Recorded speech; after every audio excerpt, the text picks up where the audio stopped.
Welcome, one and all. I am so glad to have you all here today. Hopefully, you had fun listening to Bucky. That was one of the replays of his show. Always a ton of fun, even when it's just a replay, because they're a little crazy with their and singing everyone's name in the audience. So that's always a blast. But I am Ms. Elizabeth tonight, your pink professor, here to teach you all about STEAM basics. And keep in mind, I am no expert. I know just as much and just as little as you do, but I care to share a little bit that I have gathered the last couple of months that I have been here.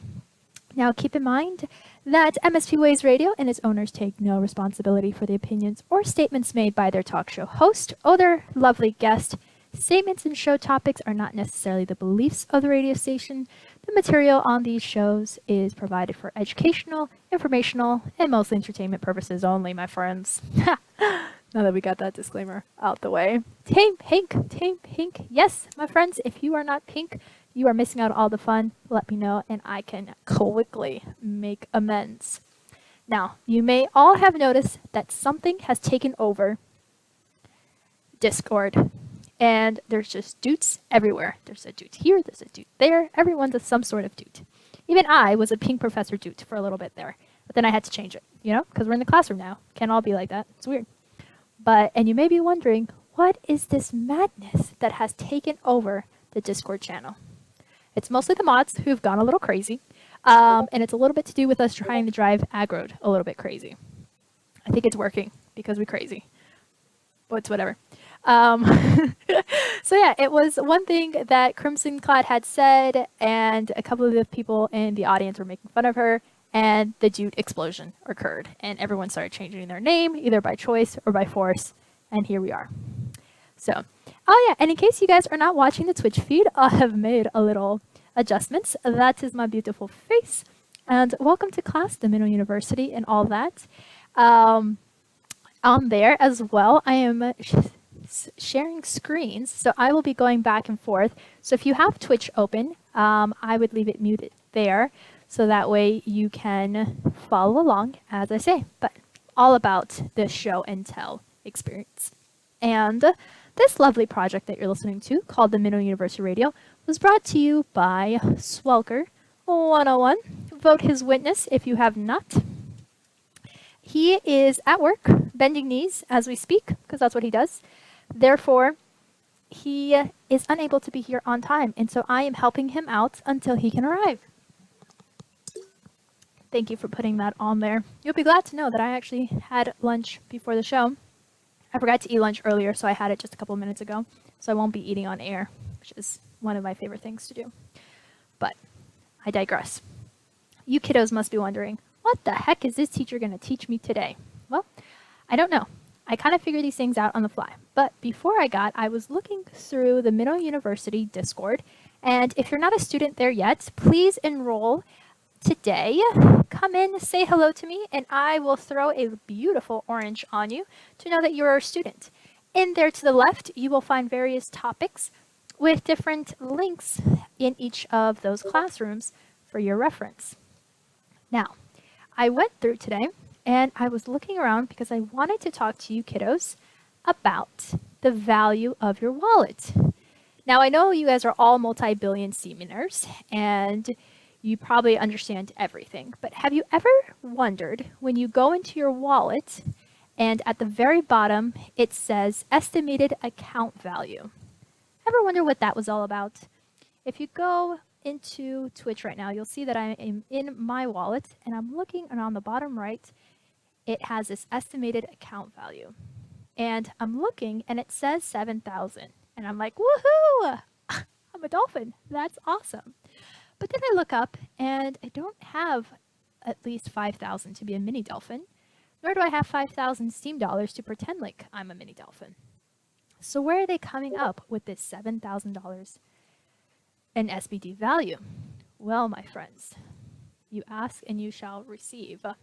One of our lovely friends called Psycho Chica has been on the Steemit platform for a little while longer than I and writes a lot of mini how-tos, common questions, answers. And in one of her posts, she put this little blurb here. And in this blurb, it explains to you how your Steam worth is calculated. Now, if you're one of many people, and myself included, sometimes when people try to explain things to me, oops, I should probably do that. I forgot to turn on my streamer mode, so you guys are hearing all sorts of beeps and blaps.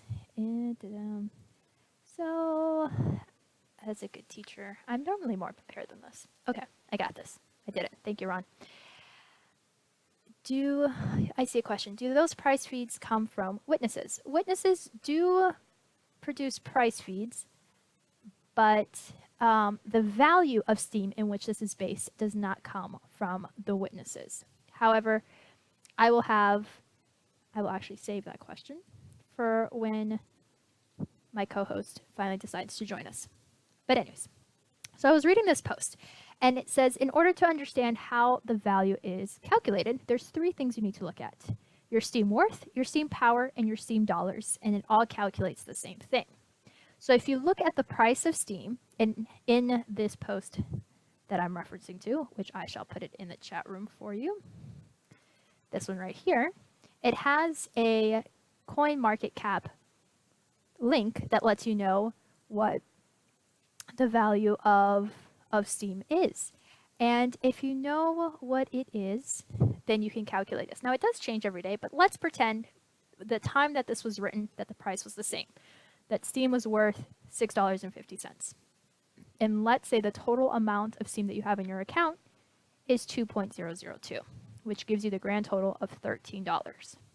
Let's also pretend, for this example, that the amount of Steam power you have is 19,521 times 650, gives you a value. Now, you take how much Steam dollars are worth as well, so that total number that you have in your account, so you have Steam, Steam power, and Steam dollars. So if you go into your wallet, you'll see those 3 separate numbers. And if you calculate each of those individual ones by the value of Steam and SBD, and then you add all those 3 up, you get that total dollar value. Now, if you just heard me say all that and you are just as confused as I was when I first read it, then you and my friends are are exactly why you are here on MinnowUniversity. So I'll break that down slowly one more time for you. When calculating how much your account is worth, so you went into your wallet and you saw that first tab, it has Steam. And then just under that's the Steam power, which affects how much your voting value is worth. Under that is your Steam dollars. Now, those are the 3 that we're talking about. If you look up the price of Steam and you multiply the price of Steam by the value of Steam and the Steam power in your wallet, then you look up the value of SBD and times that by how much SBD you have, add those 3 up, boom, shakalaka. That's how much estimated your account value is. Thank you very much. That is very cute. And I didn't realize that before. I always understood that Steam had a value that you could trade it for out into whatever currency you exchange in. And then I understood that there were Steam dollars you could do the same. I didn't realize that they didn't just add the 3 up and that's how much your account value is up. It's based on the value that the exchange rate is for Steam. Ha! Light bulb! We learn something each and every day. I didn't know that. Now you know that. And I know that.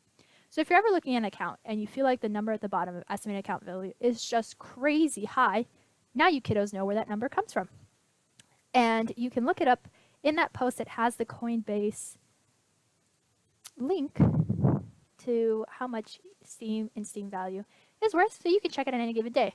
So when they wrote that post, it was worth $6.50. Today it's worth $4.75. So we've dipped about 20% or so, which is a-okay. But it fluctuates, and we have our highs and our lows with it. But now you know how to check that as well. Moving on along, someone had made a question about witnesses. Now, let's see, do we have any witnesses in the audience today? Oh, I was hoping JR would be here. He's a new witness. We don't, but if you would like to vote for your witness, next on your main Steemit blog page, there's 3 little lines. Click on those 3 little lines, and then you click on Vote for Witness, and you can do it there. But you may be asking yourself, what in the heck is a witness? And just like explaining what is the blockchain every week to someone different, I haven't really found a post that really summarizes in its entirety until our beloved Professor Gmux wrote this article. It's about 11 days old at the time of this showing, but he does an excellent job of breaking down what is it and what exactly they do, and he's a little funny about it as well. So technically anyone can become a witness. All you need is a server to run the witness and have some basic knowledge of how to set it up. There's a lot of how-tos on there on how you can do it as well, but in here he really does a great job of where is it, where can you see who the top 100 are, and why are some of them disabled? Now this is important. Now the witness produced blocks that ensure that what we do on Steemit does what it needs to do. Now, if you don't have an up-to-date server, you're missing blocks. And after a while, if you miss a significant amount, you become disabled. Unfortunately, though, they do not lose their witness votes. Anyone who has voted for them keeps those votes until you move them. So I highly encourage you to always review and look at your witness votes every so often, A, to make sure you know who you're voting for, B, to make sure that they're doing what they're supposed to be doing, and C, to make sure that you're holding these kiddos accountable, because your vote matters, even if it's smaller, because one day when you become a mega whale, you'll have a little bit more to say on it. But you should have the good practice of checking and updating it until then. And you can do that all by checking it on the post that he made. He has a link in there on how to see if someone is disabled or not. Now, technically, you could call a witness a miner of a coin because they produce blocks that produce the Steemit blockchain that allow us to do what we do. In other platforms, they do call it miners for certain coins. And in other platforms, they call them witnesses as well because they witness the transactions. Exactly. That's the most basic description of it. Beautiful, K-Dot. You're doing awesome. I hope you found your headphones because I'd love to have you on air for a little bit. I know that you already had your taste of radio love, but maybe I can convince you to do this full time. I can be quite persistent, I'm told. So now that I know you're interested, it's going to happen. I'm going to make sure of it.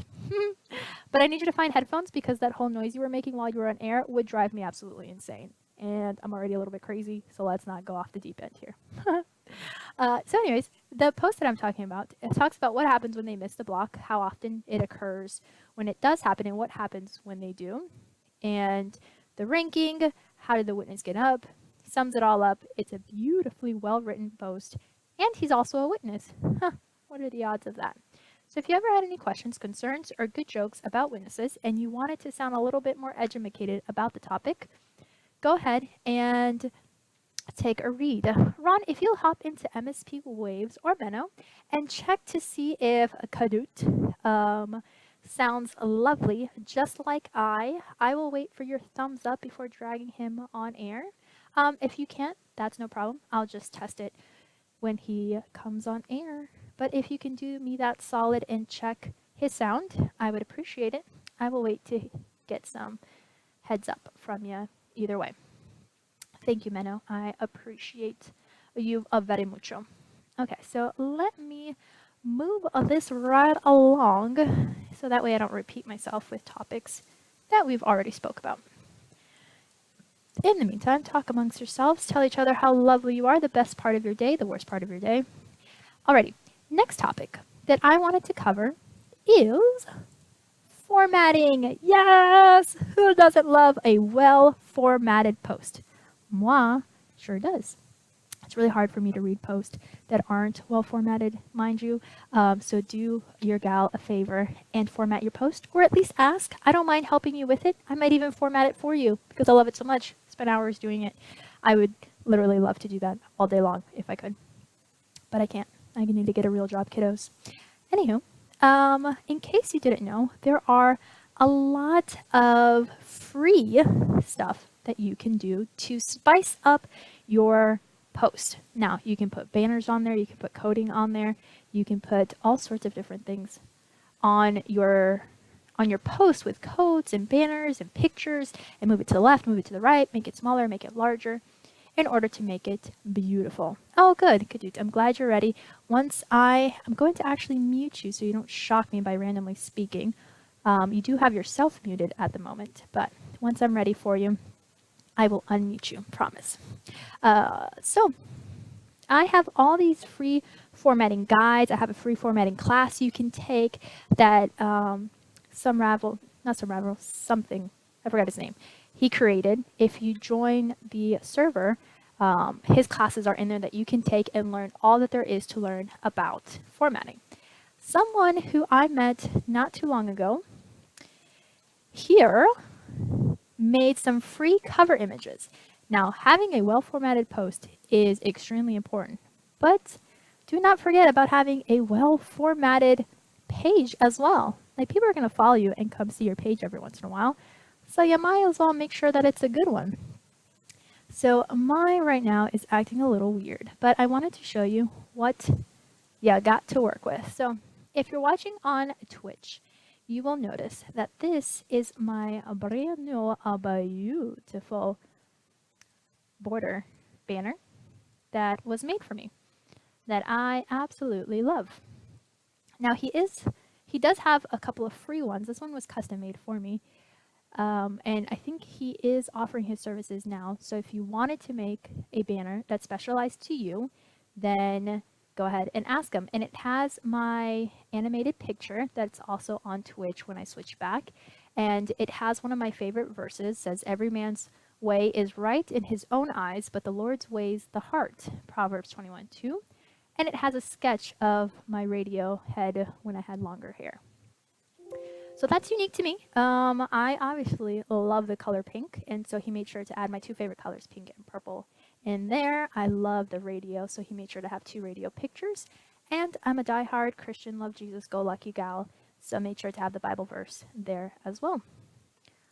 And that just adds a little something special. Now, there are a couple of people that have various styles to their homepage. So let's check someone else. So MinnowUniversity is someone else that I really love her page because it's just a picture, but it's a cute picture of, I don't even think that's her backyard, but this is somewhere that she has actually been. And Agrode actually has a cool one too, because his has words where it has peace, abundance, and liberty, and all the bots that he has and some information about him on his as well. Show, I know, shocker. Cubby loves pink. I mean, Ms. Elizabeth. Yeah, love pink. I'd make each and every single one of you pink if Disco didn't tell me that I couldn't. But he's my accountability buddy, so I gotta make sure that I allow him to be accountability. You want to be pink? I shall make you pink.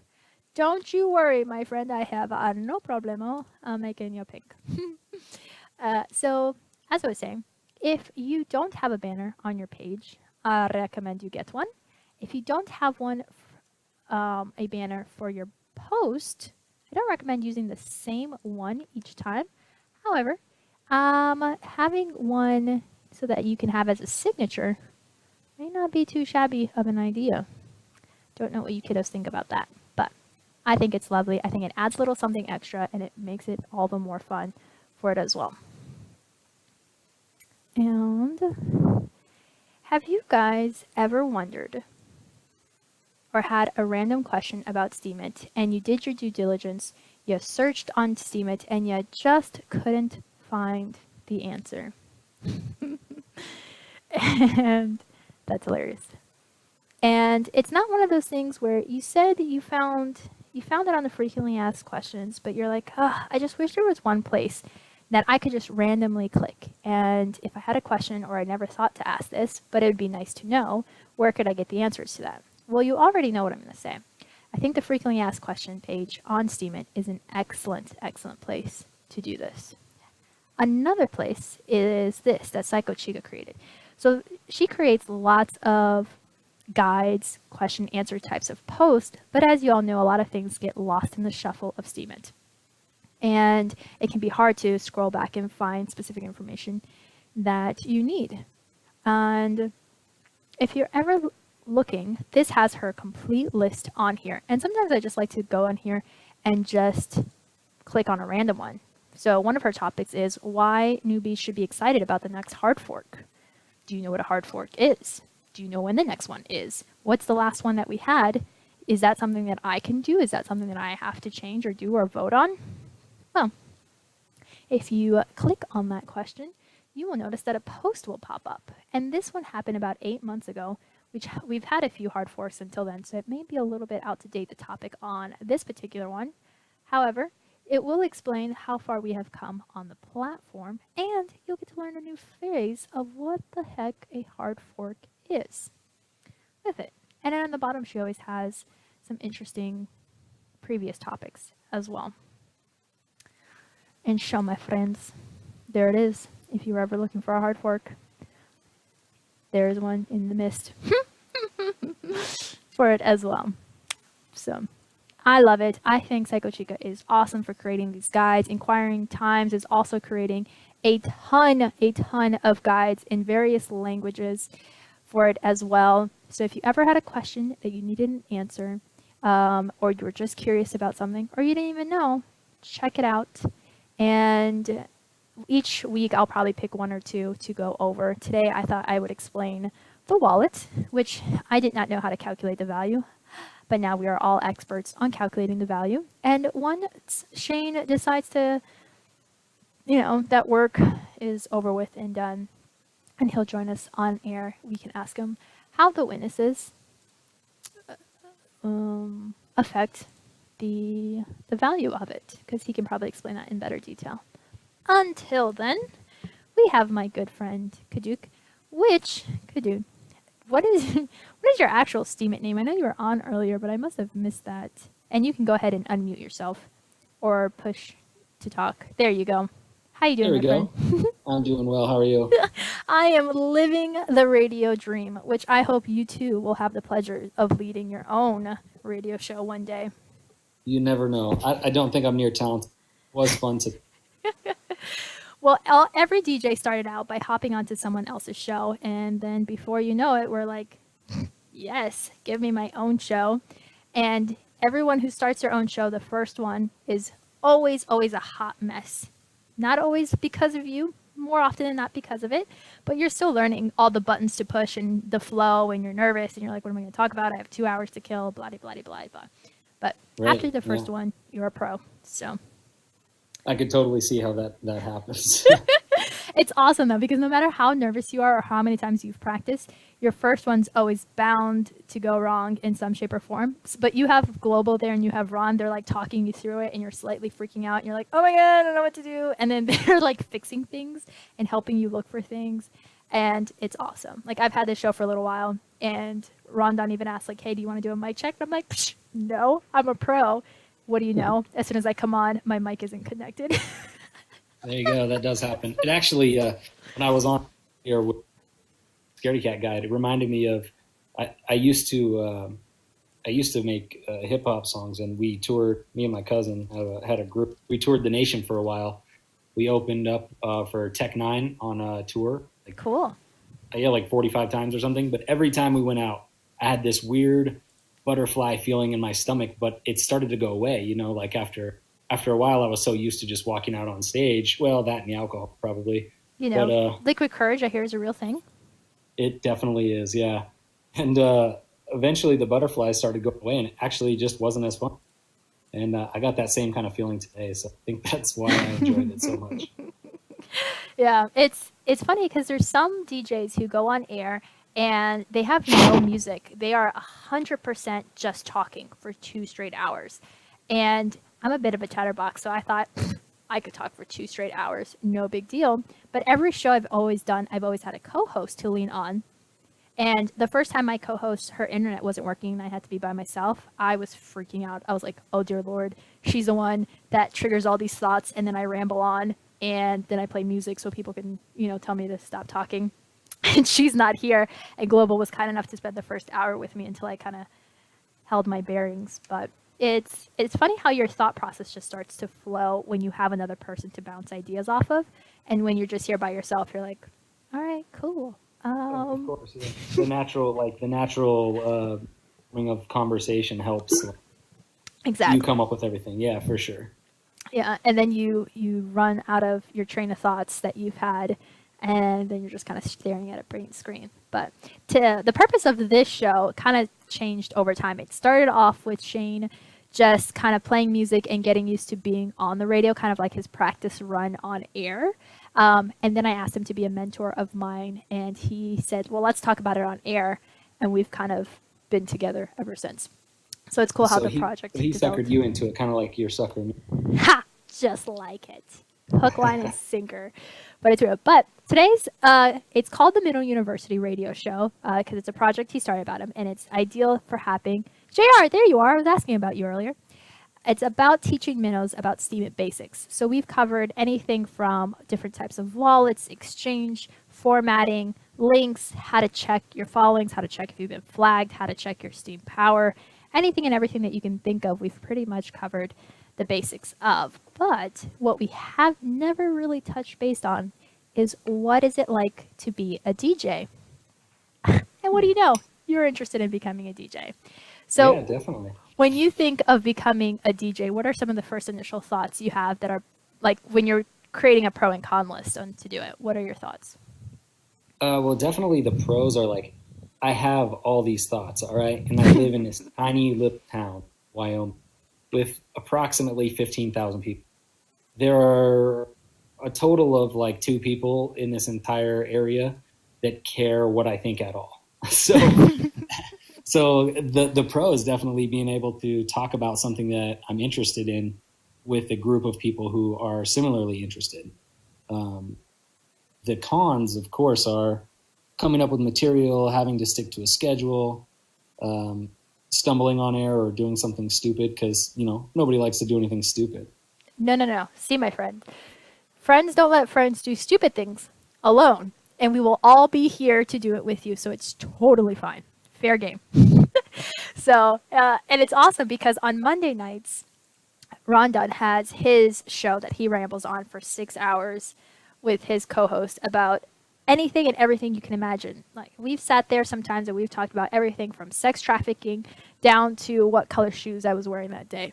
That might have been more influence on me than on them, but I'm just saying. It's a wide Do you range. think these topics come just as they're talking, or do you think they have some kind of outline? Well, I guess you're doing it right now. Yeah. So a little bit of both. Rondon, for his show, he preps all day for it, and he looks at the news around the world and different controversial topics to talk about.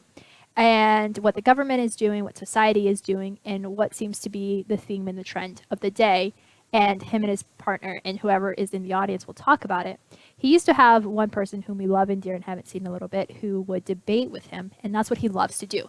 He loves to debate facts. So he doesn't care what position you're in as long as you can defend it, and that's what he likes to do. He likes to have controversial conversation with people. Unfortunately, at the end, we all end up agreeing, so it's really frustrating for him, but every once in a while he does.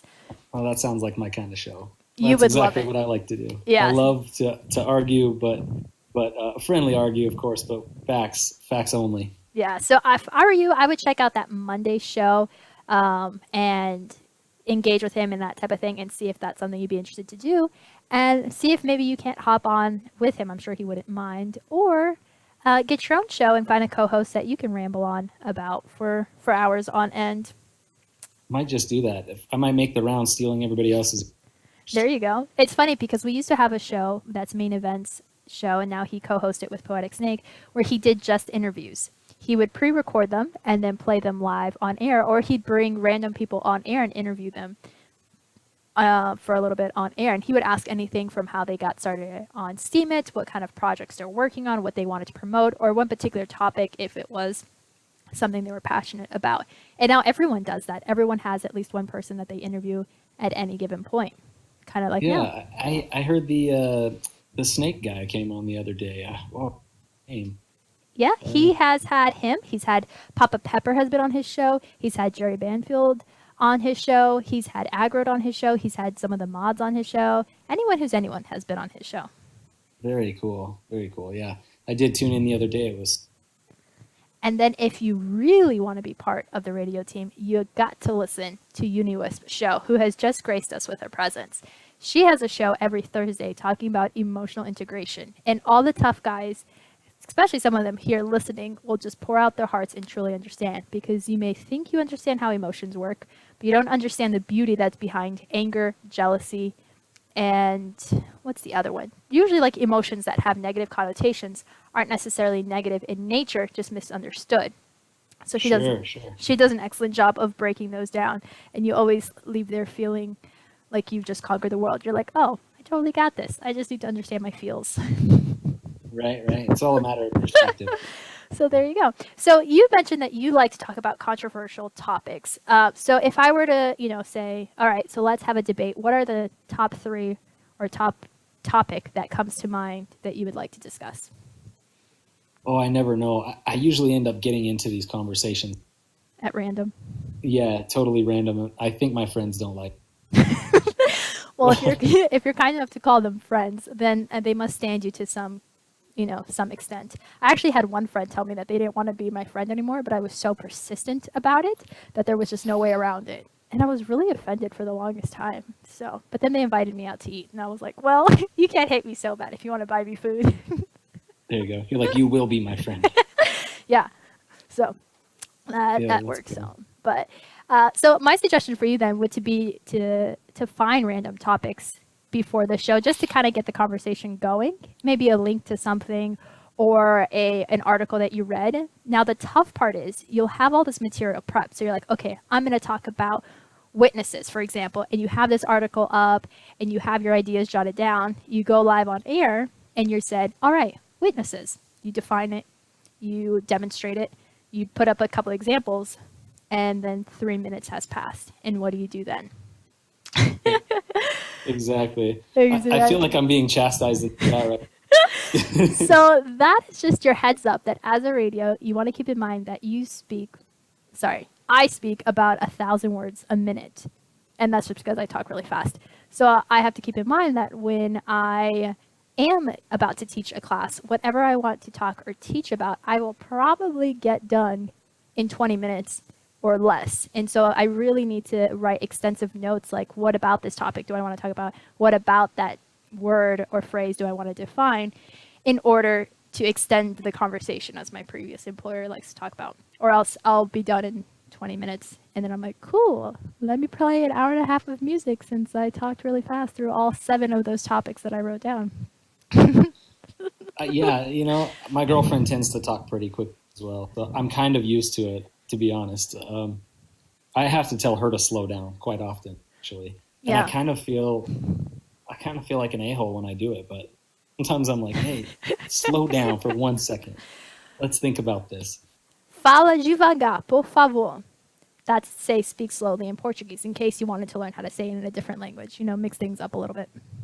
My gosh, do you speak Portuguese? That's cool. Yeah, I do. My family's Brazilian. But that's for Menno, because he just asked if I could say something in Portuguese. So I was like, I see. let me I got do that scaredy cat guy that is chastising me for being on the radio twice. What can you say? You love to hang out with people, and you hung out with a pretty cool one. I mean, he's okay, I guess, but now you're hanging out with me, and that's like the primavera of things amazing. Right, this is his fault that he's for this.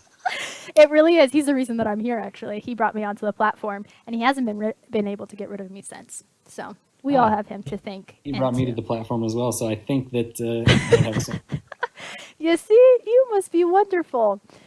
But I thought you said you came on because of Stella Bell. Why are you giving him so much credit? Well, on to Steam It. He's the one that got me Peace, Abundance, Liberty, and Image. Oh, okay. Yeah, Stella Bell did. She introduced me to Steam It, the platform. Gotcha. Yeah, she's pretty cool. I don't know if you got to watch her last video, but I just did. Yeah, the one on D2. Isn't she hilarious? That was so funny. Hilarious. You know what I really like about her is that she will ever she wants. Yeah, seriously, And that is her. very, very open. Mm-hmm. And I don't know if you know the person that she talked about, Stephen Alexander. I don't. He lives in Florida, and I've actually met up with him. He lives pretty close to me, and he's brought on a couple of people to the platform, and he met her, and through her is how I met him, and he actually lives in Florida. And I was like, wow, small world. Oh, so you met him IRL, huh? Yeah. Yeah, I've met Scaredy Cat in real life. That's how him and I met. We met in real life, and then he introduced me to Steam It, much to his dismay. And through Steam It, I have met 2 other people who live Wow, that's close. awesome. Yeah, and then I drove to Orlando because people were flying in, and I met a couple of Steamians there. And then in March, we are having a mini meetup down here in my local area with some of the folks that'll be flying in. So I'm super excited. One's coming from Panama. Another girlfriend of ours is coming from Canada. And then I'll be driving up to Orlando for another Florida meetup with some other people. So it's going to We're be out awesome. in Canada. She is from the west side somewhere. Okay. I don't actually know. Okay, like But- Vancouver-ish. Ish, but not really. It's Okay. not a big name town. I don't know. She tells me all the time. I never remember. One day I will. went to Canada one time. It was interesting. We Oh, got stopped at the border, and they would not let us over because my friend had, what is that stuff, like a vape liquid? really? Is it illegal in Canada? They said it wasn't okay with Health Board Canada, so I don't know. They didn't mention whether it was legal or illegal, but they were not very happy about it, and so they searched.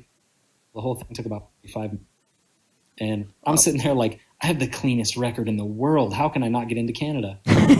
Apparently, it's not that clear, but Yeah. that's okay. They That's awesome. let us in. Ironically, coming back was actually easier than going in. The guy at the border coming back on the U.S. side was like full tactical gear, scary looking. I'm like, oh man, trying to get back in the United States is crazy. And then he was just like, oh yeah, you guys go ahead. Okay, It's buddy. so funny. I'll never forget it. Every time we traveled overseas growing up, I always remember when we came back of having this slight fear that we weren't going to make it through immigration. Mind you, at this point, we were all American citizens. I mean, my siblings and I were born here, so that's a given. Right. And my parents I had think their... that's a legitimate fear, though. It is, because it's so intense, and they look at you like you're a criminal, and you're like, I swear I'm American. So we would always joke, because my dad has the strongest accent, that, oh, dad's going to get us deported, so we can't let him say anything. Right. Yeah. And I think that's legitimate. And like, it's funny because when you leave the country, there's no problems and everybody's friendly. Or Oh, yeah, whatever. super easy. And They then even when you want to come back kidnap you. in, yeah, when you come back in, they look at you so horribly. And what's worse is they're all dressed in military gear, SWAT vest. I mean, the whole thing. Cool. Yeah, it's kind of scary. Yeah, just a lot. Have you ever been to South America? I never have. I've only left the country once to go to Canada, and then once to go to Mexico when I was I don't travel a whole lot, actually.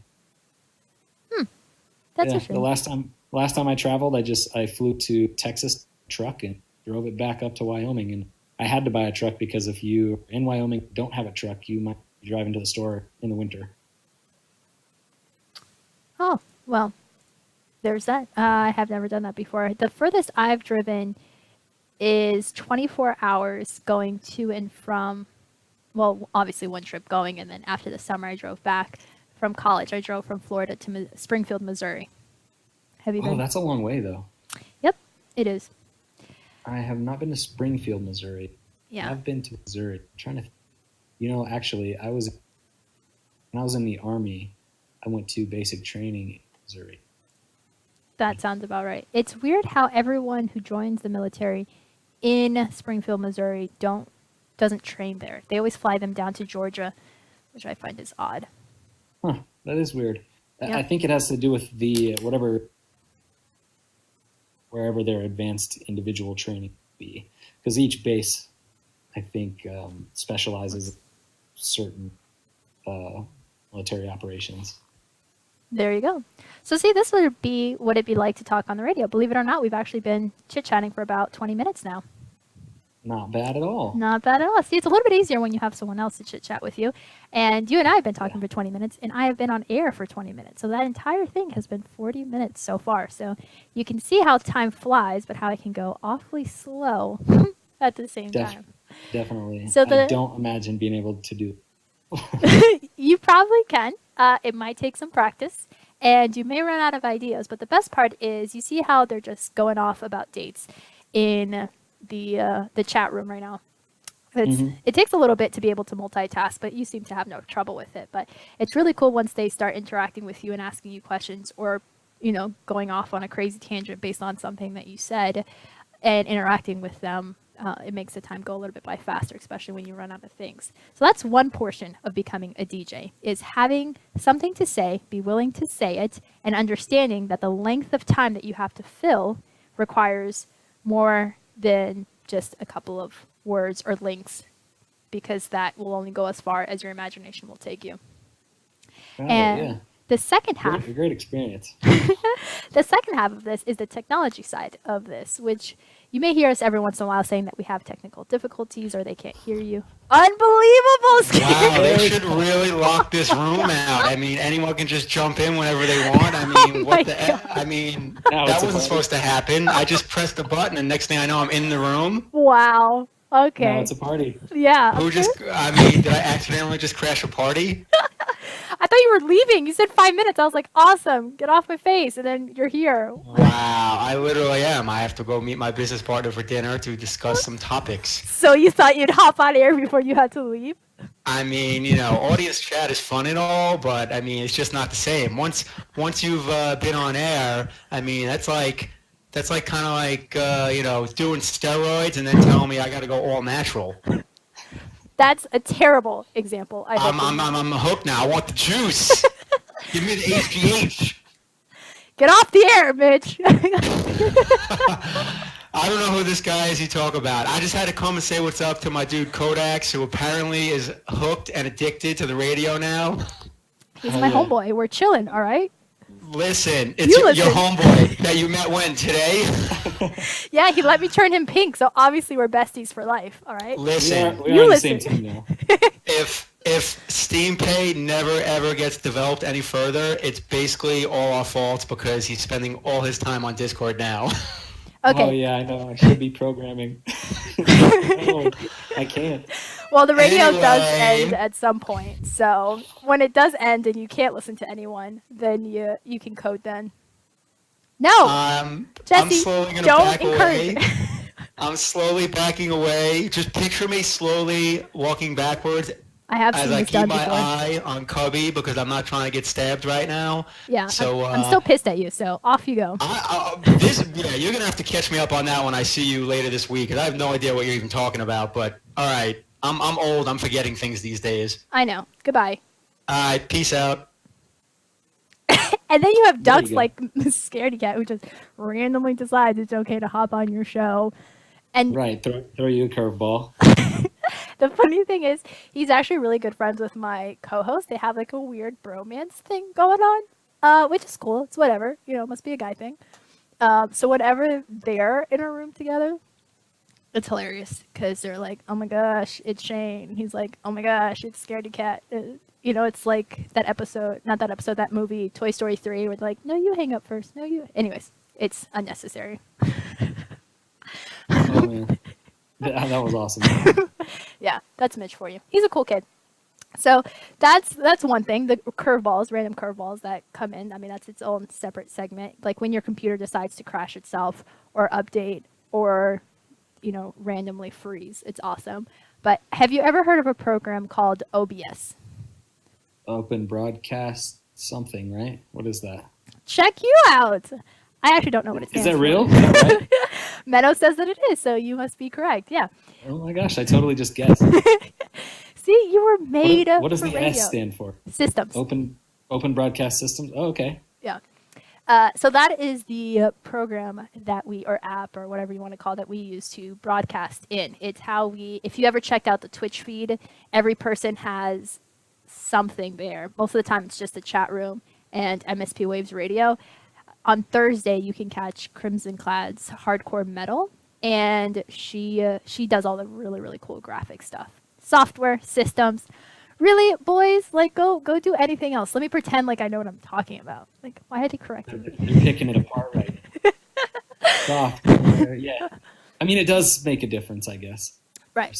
Only if you know what the difference is, but that's okay. Yeah, so it's the software that we use in order to broadcast on Twitch and make all of this happen and record. So you program, so this would be super easy for you. Try not to break it when you do it. I always think the developers like touch too many buttons and they're like, what are you doing? Yeah, that's a thing that developers do. I mean, we definitely touch buttons, and oftentimes we think something could be fixed even when it's not broken. I do that a lot. Yeah, no, I do it too. And I'm not a developer. I just think that every button in here should be pushed. So I'm like, oh, that's why you shouldn't push that one because it self-destructs and then your stuff doesn't work.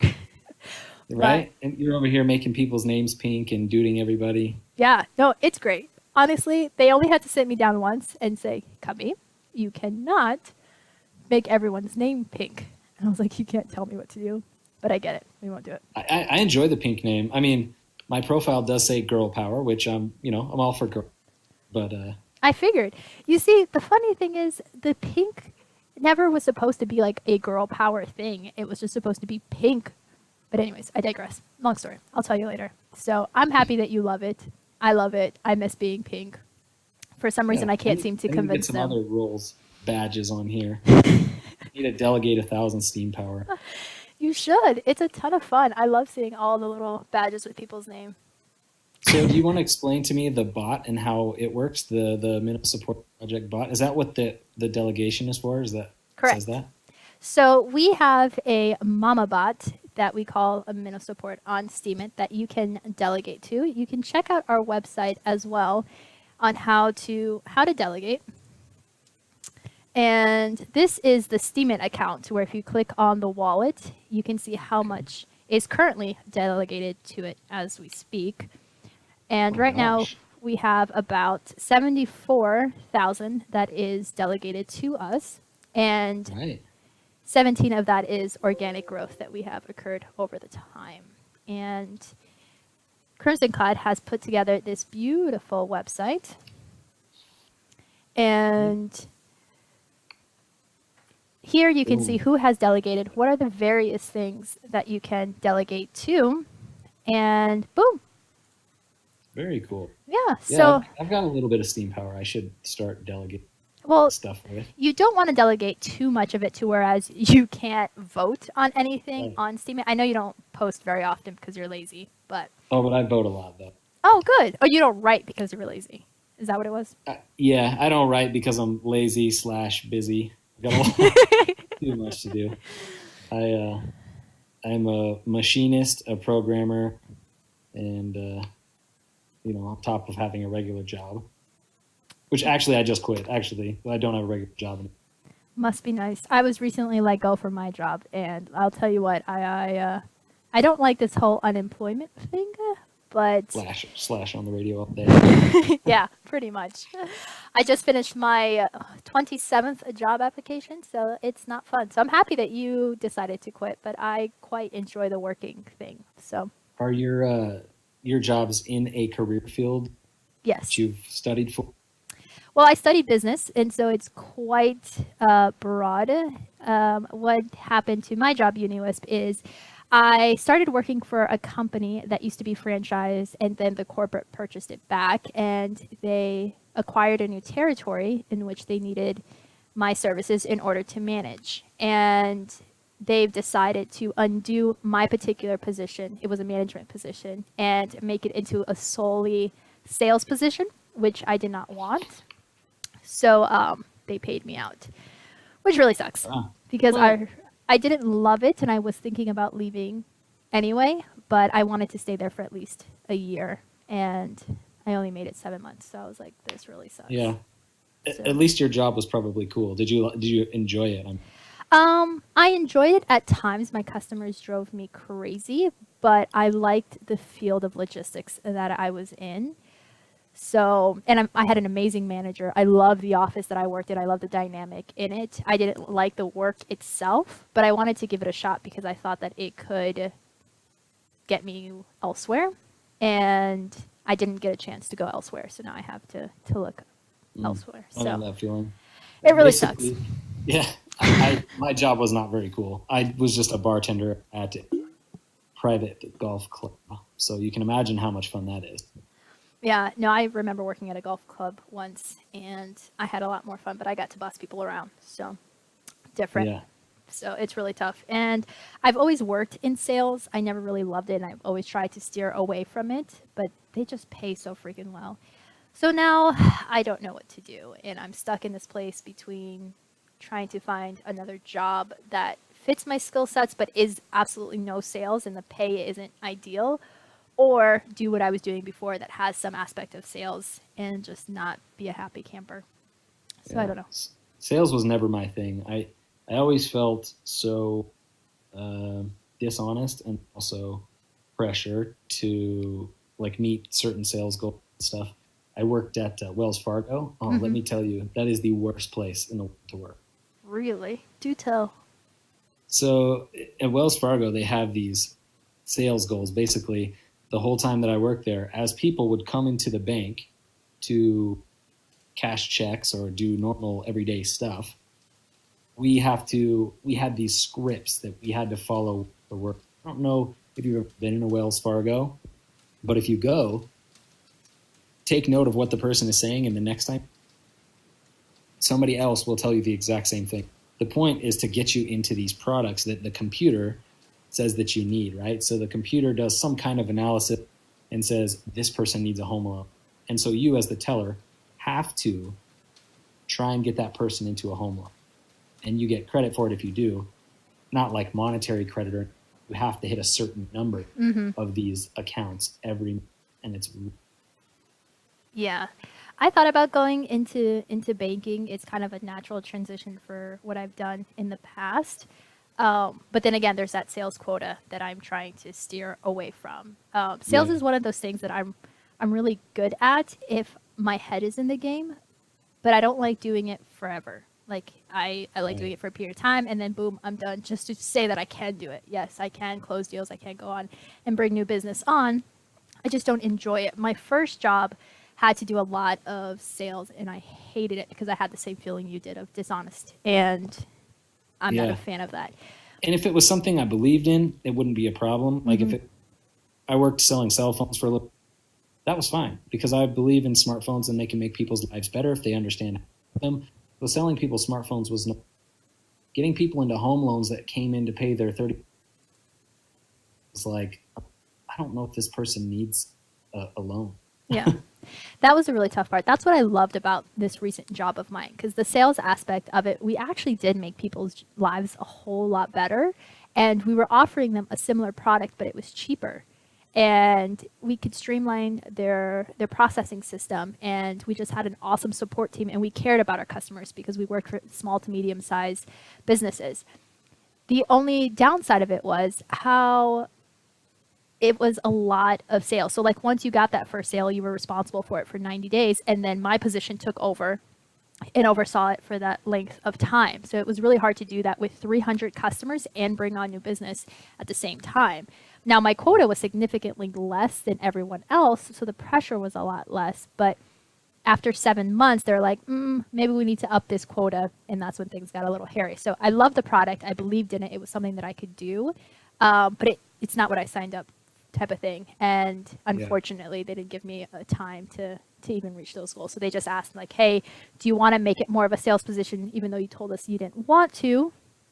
Or do you mind if we just, buy you out and you go look for something else? And I'm like, appreciate that. I got an interview actually today at 3. So if I don't have to lie about that, let me go and do my thing. But it turns out the position wasn't what I wanted either. So here I am. So we'll see what comes of it. Kind of in limbo, yeah. But that's okay. Yeah. So I wouldn't want to be. And then it's tough too, because my skill set is very, I'm not a developer or a programmer, or I don't have like one specific task that I am significantly good at. So it's really hard to find jobs to tell them that my intangible goals, skill sets lie in my ability to learn new skill sets and be efficient. Sure. So I wouldn't necessarily say I'm a good developer. I've taught myself everything. So actually, it's interesting how I even got into. I used to go around on crypto forum. I've been doing crypto stuff since like 2010. I used to go around on crypto forum, talk about products. I'm like, oh, this would be really cool if some. And for some reason, developers are just assholes. Oh no, if you it's ever true. talk to one, they're just I avoid it. Yeah, I always got the answer of, oh yeah, you're more than welcome to go and develop that yourself. Like, I'm not a programmer, you know? And so one day somebody said that to me, just like, all right, I'm going to learn. Yeah. So I did. And well, quitting drinking helped too. So when I quit drinking, I do with my hand. There you So go. Yeah, I I had definitely I found a free programming class that kind of had intro to different programmings that I was thinking about taking, because once I entered this crypto world, I was like, oh my gosh, I would love to just code all day. That'd be awesome. But I never like followed through with the class, and the bits and pieces that I've seen of it just goes way over my head. So I was thinking maybe that's something I would like to learn to do, and then I could just sit in a room and complain like all the other developers complain about other developers. And but we'll see. We'll see what happens. It's hard when you don't know what you're going to do and what you want to do to try to find a different job. So yep. today I decided that all the jobs that I was going to apply for, I don't 100% qualify for, but if they gave, there's never been an interview that I haven't been able to land the job. So I was like, if they just ask for an interview, it's a done deal. So Yeah, I've never, I don't, as far as job experience goes, my job bad. It's all like bartending or serving. So yeah, everything cool that I do in my time.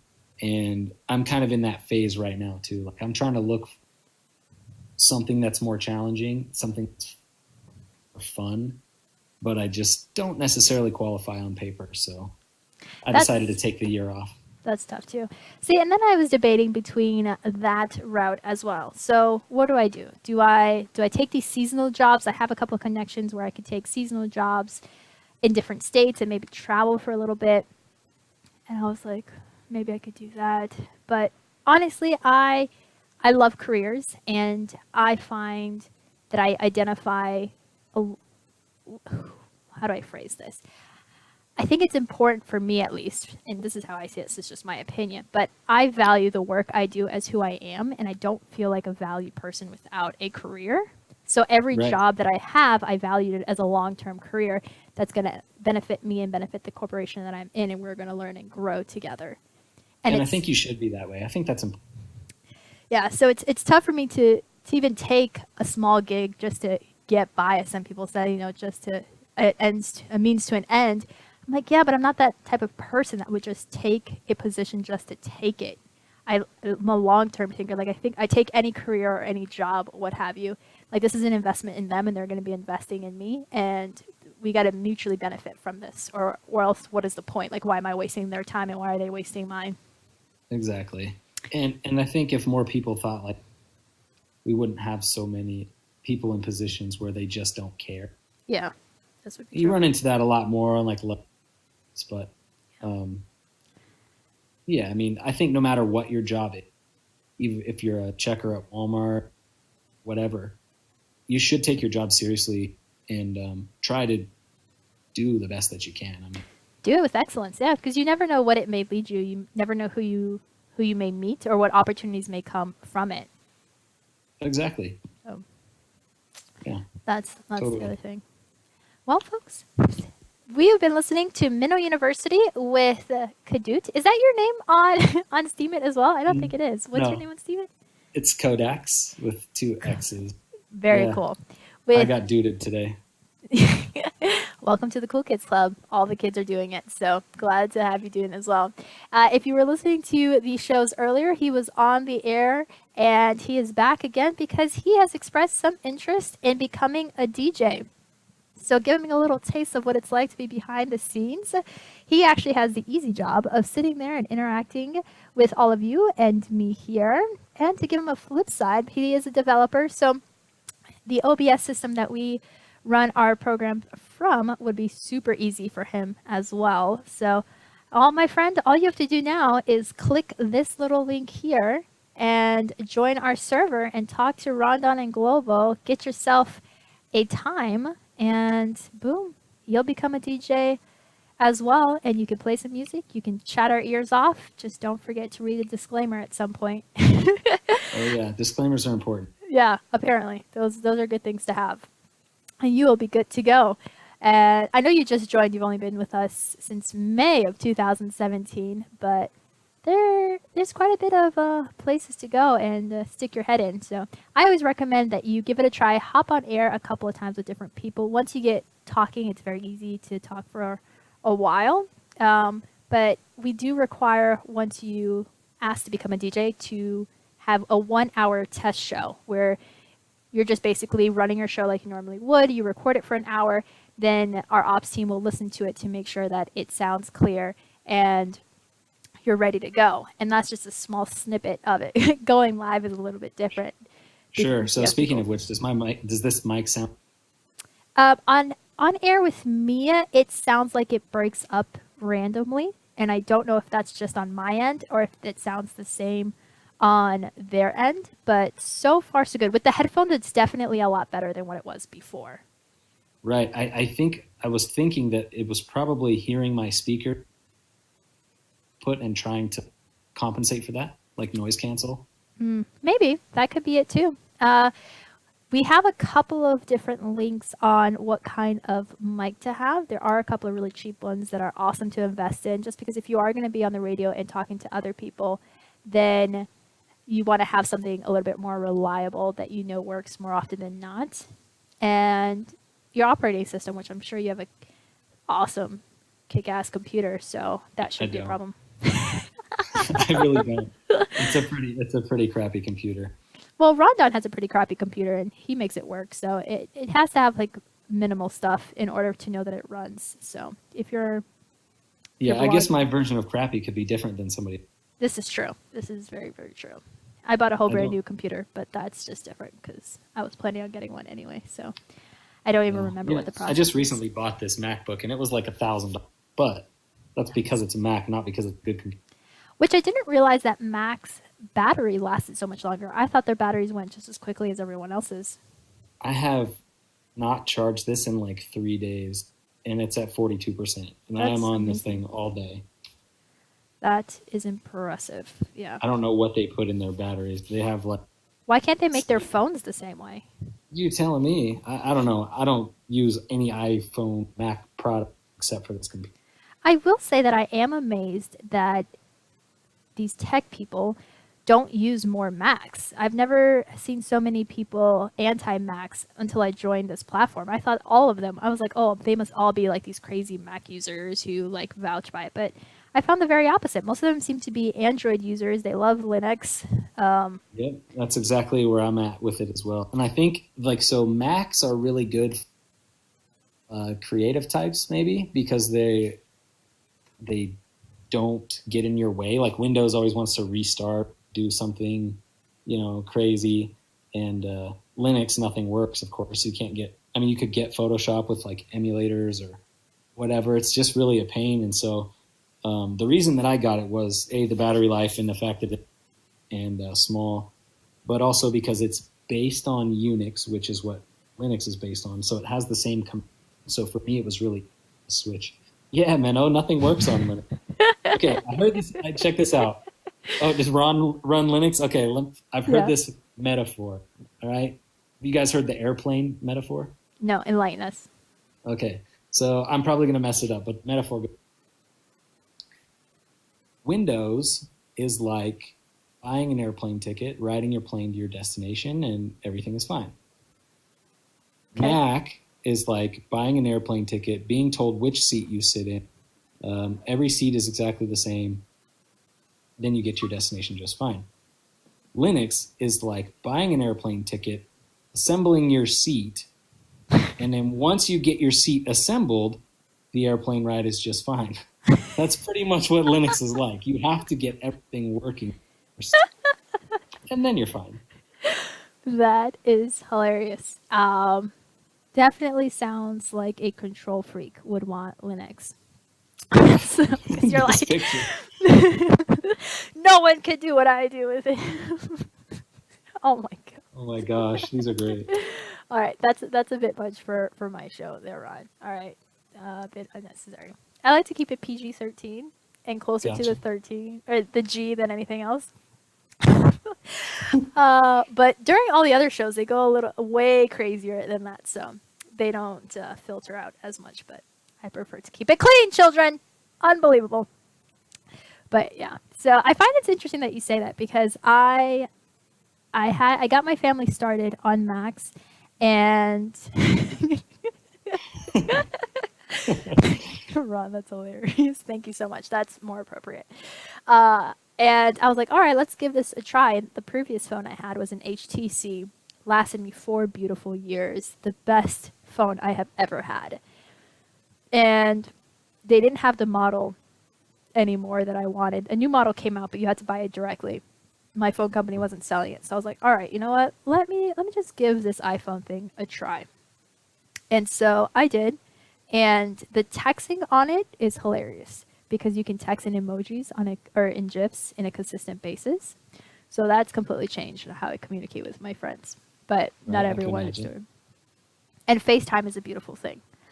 So do you have an iPhone right now? I do. I have. Sorry. I I'm so know. sorry. I do have an iPhone 7.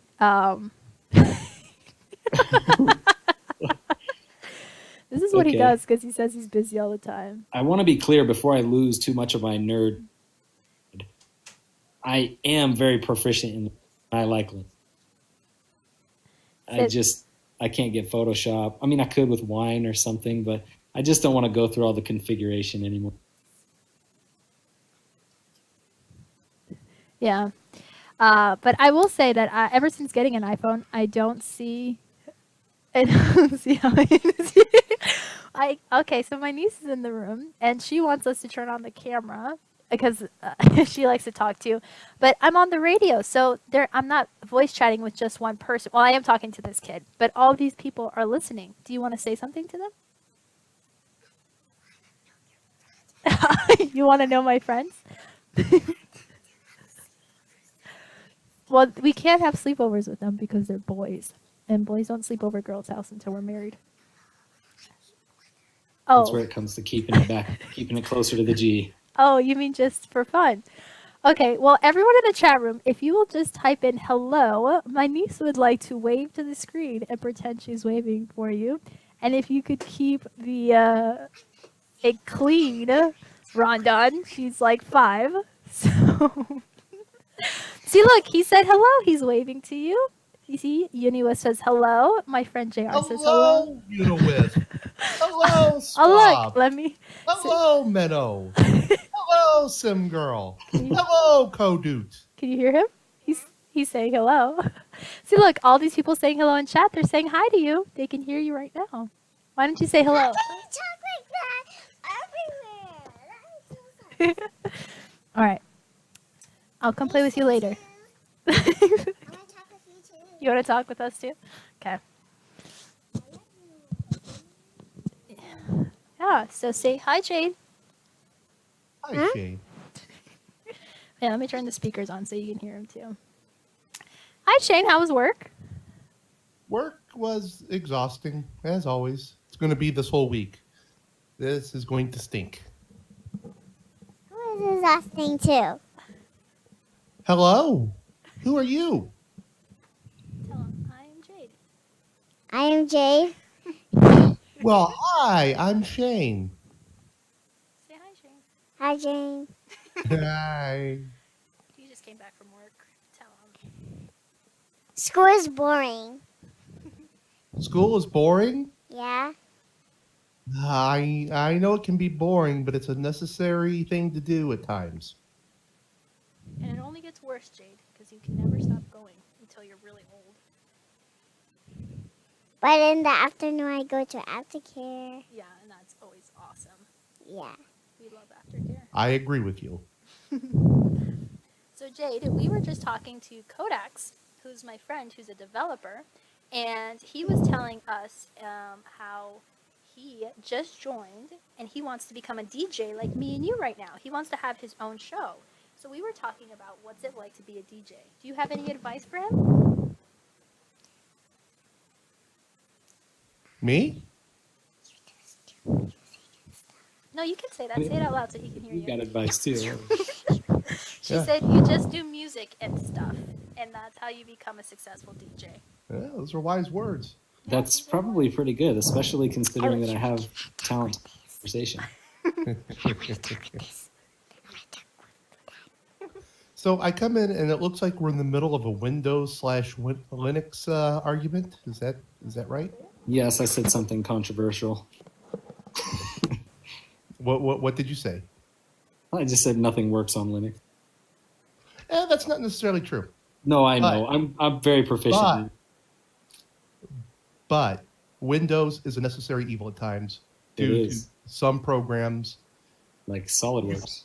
Yeah, and Adobe Premiere, Yeah. which I use for video editing. There's no good video editor for Linux, so I have to use Windows for that because I'm not going to use Mac because Mac is, can't stand Mac. I can't either. I have a Mac. I'm on a Mac right now and I hate it. Yeah, my wife has a couple Macs. Why does she and have a couple of Macs and not just one?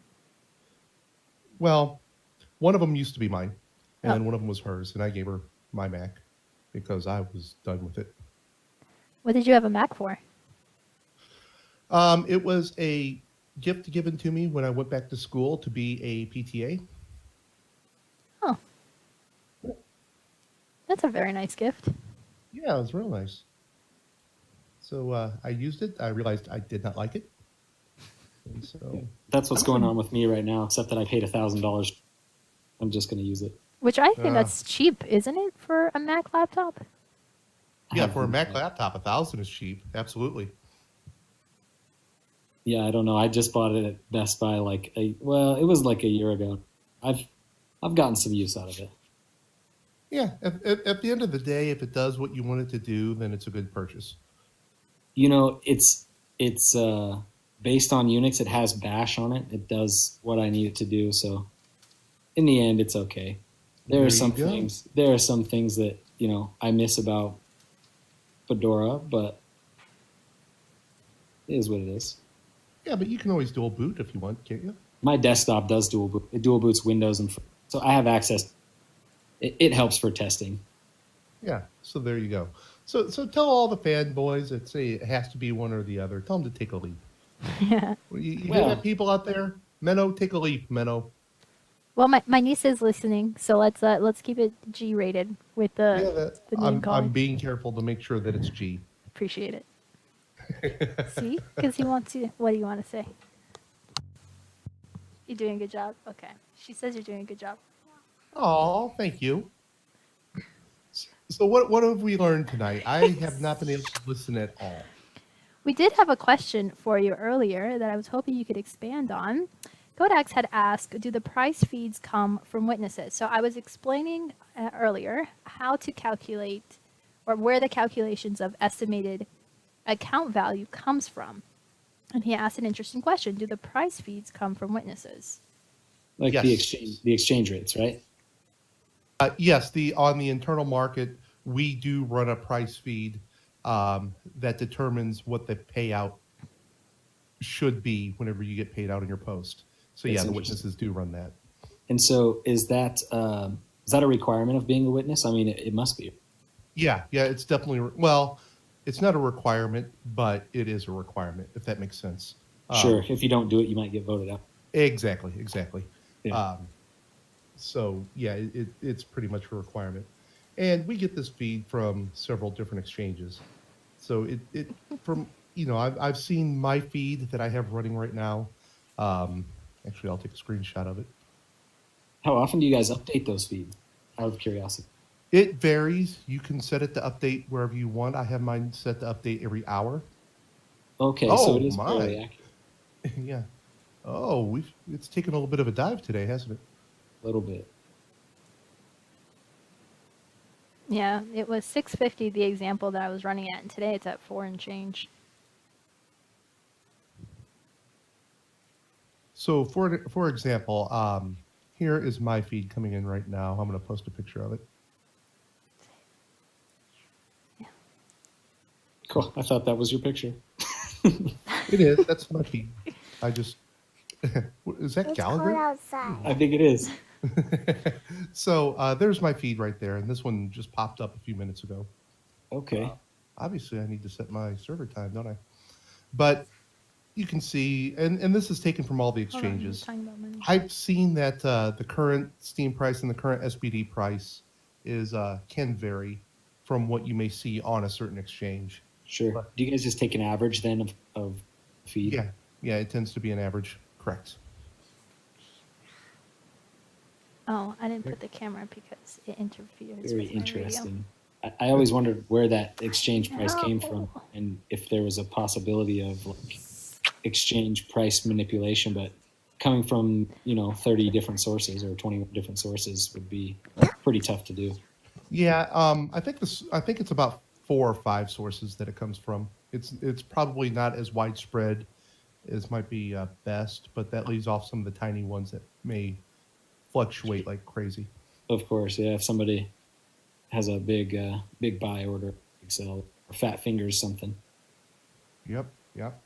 And Swab, I know I need to change that picture, or I need to change the time, but this is the other server. The problems we were having. I'm still having problems with that server not being able to SSH in, even after we made those changes. When I logged off, it wouldn't let me back in again. So I went to my backup server, and that's what I'm running now.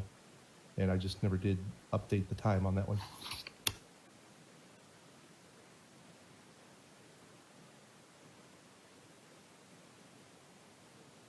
What else goes on here?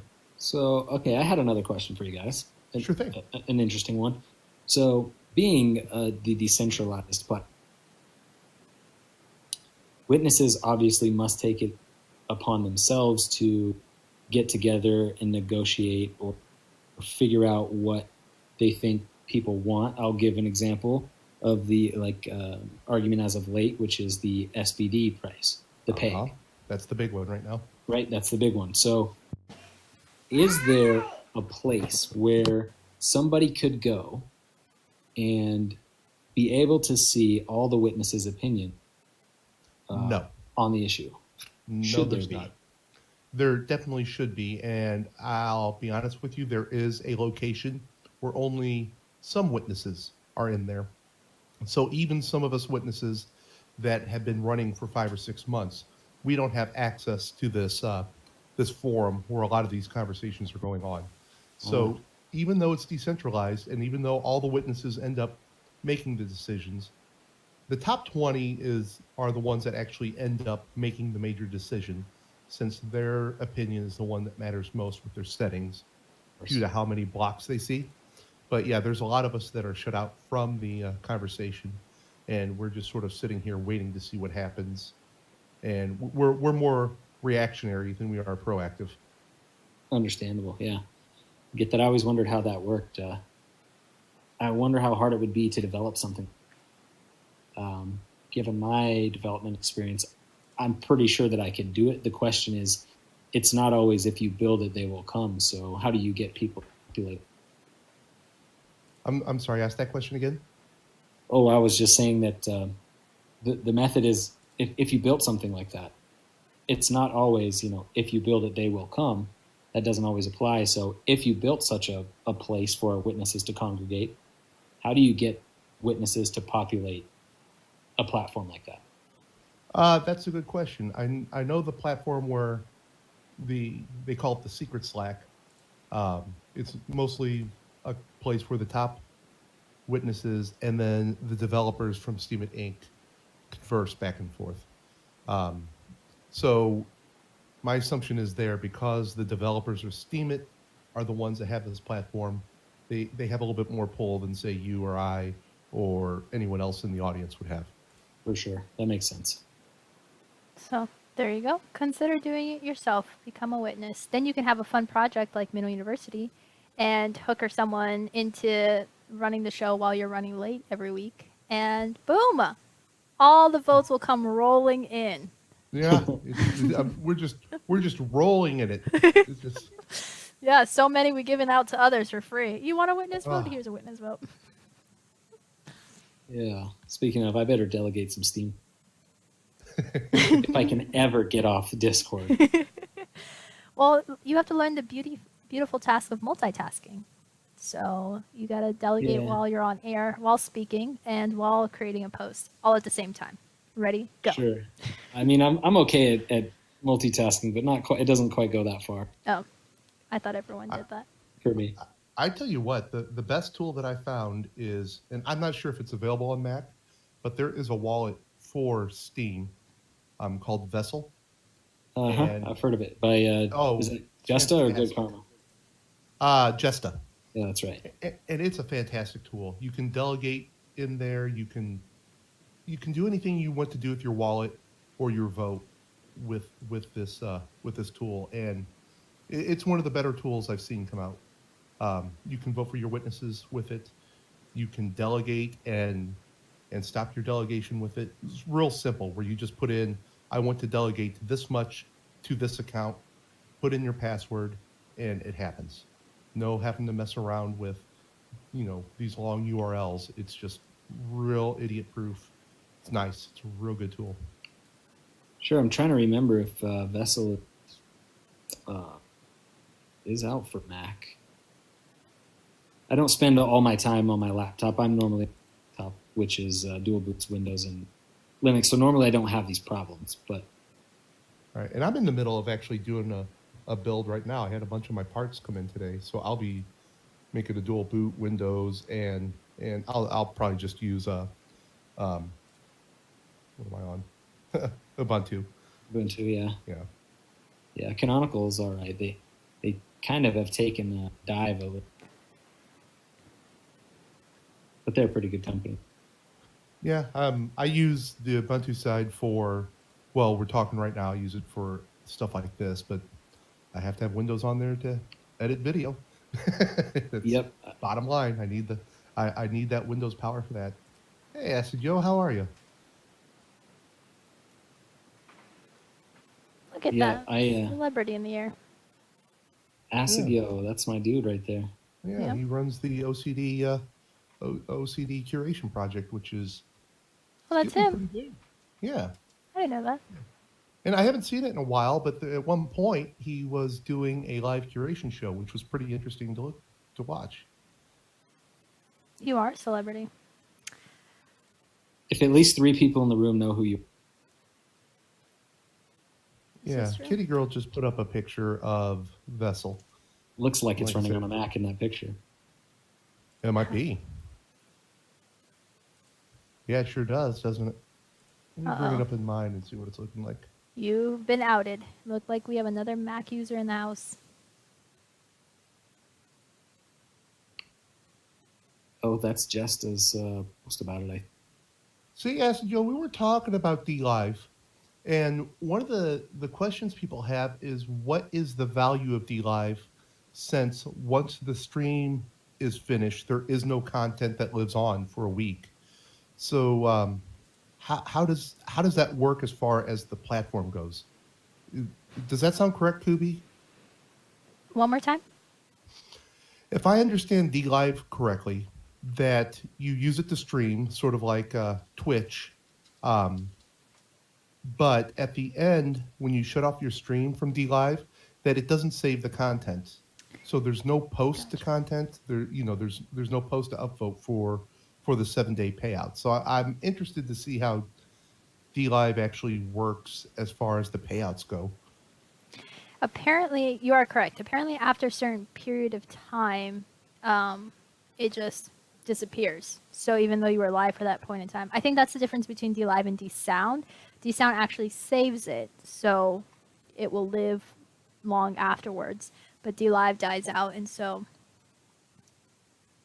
Okay, you can upload your stream up to 1 gigabyte. Okay. There you go. I need to look into it more. I haven't looked into it. I'm just going by hearsay at this point. Yeah. Yeah, I was asking Scaredy Cat Guide earlier. Who came on I the know show, that- Shane? did. Randomly. Oh, Mitch came on? That's what I said. Not in as a Nice. happy voice. she was not happy. Yeah. No. No? No. She doesn't like to be interrupted. Were you in Miss Elizabeth mode? No. Well, kind of. I was talking with my friend Kodaks, and he's just like, look at what I can do. Just hop on air. And I'm like, what the heck, Mitch? Get off my face. And he's like, listen, I have to leave in 5 minutes, so I thought I'd get on air. And I said, what's up with that? No one invited you here. He's like, slowly backing away. I hope I did not pop online again. Every time I try to record with OBS, I go online in Discord. Oh, you've got the automatic You got the automatic when you hit record, you go live. That's hilarious. Yeah, Astrid, I agree. I think I'm gonna take a look at that. I'm supposed to take a look at D Sound tonight for Asaria and see how well that will go for her music. Yeah. Um, As you know, I don't know if you know, but Shane, Swelker 101, is a witness. Shameless plug. So, shameless Yeah. plug. Hey, I'm buddies with G Mux. yeah, they're Hey. besties. The only reason why G Mux is a witness is because Shane is a witness, and Muxie, Yeah. does things because Shane does them, but, he's has an accent, so it just sounds way better when he does it. Oh, well, I have an accent depending where you're from. Oh, JR, he's a witness too. Just thought I'd throw it out there. Yeah, Not- JR just started his witness. What are you up? About a week now? Yep. Swab? Yeah, he had his up and running pretty quickly. I'm not saying that you should unvote a couple of people. I'm just saying that if you had 2 extra votes, you should swing it my friend's way. Just throwing it out there. We could talk about it later. Anyways, as we were. Yeah, so Mitch randomly decided to come online, thought that was a great idea, and then quickly left as I was not having it. I don't know why I'm typing. I guess I could be talking. I mean, I should change my name back from the Dukes of Hazzard. I think that joke is about run its course. Oh, finally. Are you still? Aren't you the pink duder still? Oh, yes, no. So I changed it, and then I bet it was Ron Dunn, because he's just a sneak that way. He changed it to the Pink Doot Professor, because I was the Pink Professor. And I am co-duped. Yeah, after the show, we're going to go back to being Cubby Elizabeth, the Pink Guardian of There we all go. things pink. I've changed back to Shane Swelker 101. And that's the witness? Okay, gotcha. Yeah. Yeah, Swelker 101. I didn't realize when I signed up for Steam It, I was thinking that was going to be my username to sign in, but my display name could be whatever I wanted to be past that. I didn't realize that when I signed up, that was going to end up being my account name. So that's why I have one of the worst account names on the platform. Not really. That's not too bad. Yeah, it could have been worse. Could have been Barbie. Could be Yeah, that's co-dupe. true. Yeah, could have been. Could have been all sorts of things. But here you are. So Kubi, This is I. how are you? Kodaks. Okay, so Shane and I, we've been buds for forever now. And Shane has this thing where he consistently forgets to stalk my Steam It page. It's no big deal. I write all the time. So eventually when he goes to look at it, there's stuff to read. But today, you will not believe what happened. Ask me what happened. All right, what happened? Oh my gosh. So Shane not only comes and visits my page because he has learned to get a notification whenever I post. So later when I ask if he saw that I post, he can say yes because he got the notification. But he left a comment. I almost fell out of my chair. Look at you. There you go. And the best part of his comment was that he did not read my other post, but he read this one. That's what he said? Yeah. I'm saying, hey, I'm just now catching up. I missed the other posts. Yeah. So I missed the week that you were having. Yeah. So I apologize for that, because had I known that, I would have approached you. Yeah, so in the latest post that I wrote, I referenced another post, and that's what he was talking about. But when I saw his comment, the first thing I thought of was like, oh my gosh, he left me a comment. You would think that, since we're friends, he would do this all the time at random. It's not true. But he does Right. always love, leave upvotes. So, there's that. Yeah, I always get excited when I get a comment. Most of the see? time it's from bot. Like, you know those ones that are just so obvious that like, oh, You know what my favorites are? I always get a kick out of the ones that says, this one was really helpful information, and I was talking about my chickens. Oh, yeah. yeah. Or I really love this post, man. And it was like, I think I wrote something on Zapple, and it was just like, does Zapple show up on Steam It? Whoa. I don't know why this just dawned on me. Why are we not simultaneously streaming to D Live during these shows? I think I brought that up earlier. Did you? Oh, But, you might not have been here. Oh no, that was with the Scaredy Cat guy. Yeah, I know the show streams on Twitch, so why doesn't it stream on? Yeah, that might be something I might look into to see if we can do a dual stream. Because I have some friends of mine are like decentralized all things,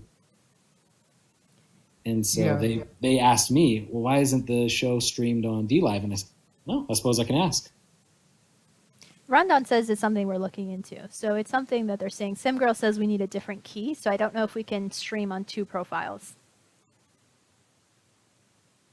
Yeah, I'm not sure either, but I bet there is a way. I bet there's a weird workaround, but it may not be instantly like obvious and something that you can just do by going in and clicking a couple buttons. Here we go. JR says the sign in on D Live changes every time you stream.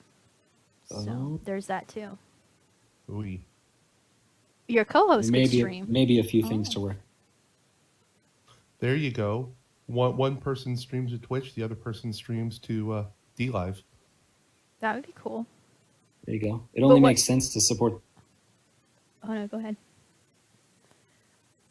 I was gonna Oh, say, what do you do if you don't have a co-host? For example, UniWisp show or a Crimson Cloud show, where it's just one person going solo. How would you stream on both? I'm wondering if you can set up a second instance of OBS instead of just having one instance open. I wonder if you can have a second. See, remember what That- we were talking about before Kodaks with developers breaking things? This is the type Yep, of things that they that's break. well. I'm very familiar. I do it all the time. I always try to improve or make it better, and then stuff. But that's the nature of forward. So what have you worked on? What do you like to work on in your development? So everything I do so far is, for the most part, web-based. I recently did a slots game called Ramsey's Treasures. It's a slot. I like to say it's a slot game, but it's not really. You pay Steam to play it, but you can never withdraw it. Oh yeah, he was talking about that earlier. It's a game that you pay to play, but that doesn't pay you back unless you No. win. Then you just E- get that. Even though it seems like it would pay you back, right? Because machine and then get all the credits. And I've had people message me like, "Hey, I'm up 1,900 credits. How do I withdraw?" I'm like, "Well, you don't." And I'm nice. I'm a nice enough guy that I send them. They spent on, but it's. I try to make it clear in my posts, and at some point, I kind of want to be like, "Well, if you didn't read my post, I That's don't on know you. what to tell you." Yeah, but I'm a nice enough guy that I can afford to send them back. Can't you do it to where once they've registered, it automatically sends it back to let them know that they've registered properly, so that way it just avoids you having to do that on your own afterwards? I could, yeah. It's really, like I said on the show. I built the game really only to play with the Steam API, test transaction detection, generating unique memos and stuff like that. So for me, it was more of a sandbox, like a testing project. I wasn't really ever meant to be a game. But one of my buddies was like, "Oh, you need a post about it on Steam," and I was like, "Oh yeah, I probably should." So yeah, Such a daunting task. yeah. So I did, and I had a few people. Most people were fine. They were like, "Oh yeah, keep the Steam for developing it or whatever." But some people were like, "I want my Steam back. You can have it back. I'm not trying to take it." I hate to cut in. I saw Jane said she's off. Jane, hey, I heard your news, and you're in my thoughts. I hope everything goes well for you. So Jane, hang in there. I know it's a rough time. I've been through it myself, and it's never fun, but you'll get through. Things tend to work out, and when you look back, you're like, while it sucks at this time, it turned out to be the best thing to happen to us. So I know it sounds cheesy, but just keep that chin up, and everything will be okay before you know it. Yeah, Kodaks, I don't know if you were here earlier, but Jane's husband and I are in a similar boat to where he lost his job this week too, and it's, Sure, yeah, she did tell me. Do you guys know what Jane, before you leave, do you know what did he do? what the situation was. I'm sure she'll let us know. Yeah, it's been one of those interesting weeks for all, and it was like Global was telling me the other day. He gave me a similar spiel like, "Hey, keep your head up. you never know what's good's going to come out of a bad situation until after it's passed. It's only when you're in it, it's tough to see beyond it, but just Sure. know that good things will come from it. It really is. I mean, about 2 years ago, I found myself, Texas had decided to cut Medicare benefits to children. Oh, wow. So I was working in kids' home health, working with children that really needed therapy. I mean, I didn't realize how many sick kids there are in the world until I took this job, and I was going on a daily basis. And I mean, these kids needed therapy, and Texas basically said, "Nope, we're done," and they cut. I Wow. mean, they did a massive slash. So we get a call, not a call. We get little letters, little phone calls, messages, emails telling us that they were going to have to cut our pay, and it was like a 50% pay cut, Whoa. and that stinks. Um, and then I work. I'm like, okay, what else am I going to do? So I kept working, and about 2 weeks later, the company decided to close the doors because they couldn't stay open. Wow. So I was in a similar situation, um, where I'm sitting around. Um, Asaria, she works, but we definitely live off my paycheck. So it was a rough time. And you sit there, and you think to yourself, at the time what was I, 42, 43, whatever it was. And that age starts hitting you, and you start thinking to yourself, I'm useless. What am I going to do? How am I going to get through this? There's no way I'm going to get hired by anybody. You start thinking of all of this stuff. And then I was only out of work maybe like a week and a half. And then I found this job, and the job I have now is actually the best therapy job I've had since I've started.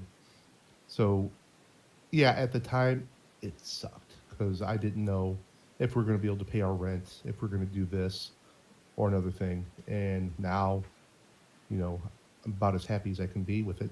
And it's just, things turn around pretty quick. Yeah, they definitely can. You have to.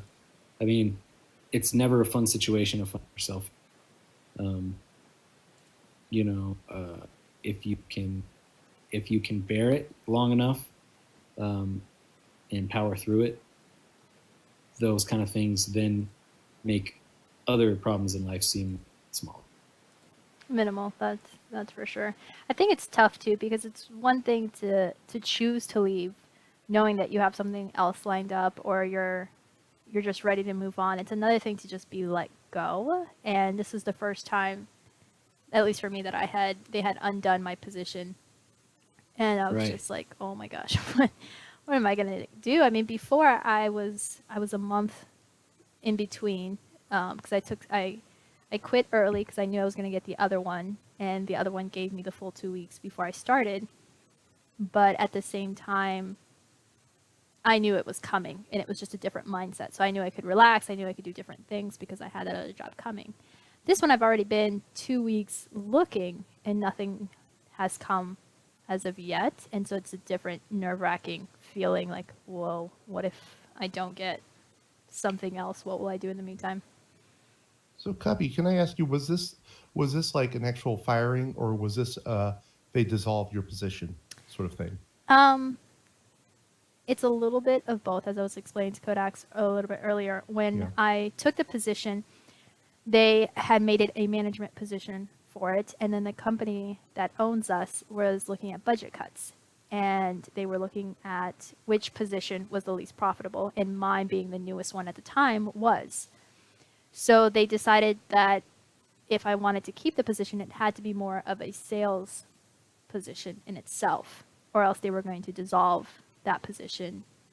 They weren't going to dissolve it. They were going to let me keep the title, but what I had to do in essence was going to change.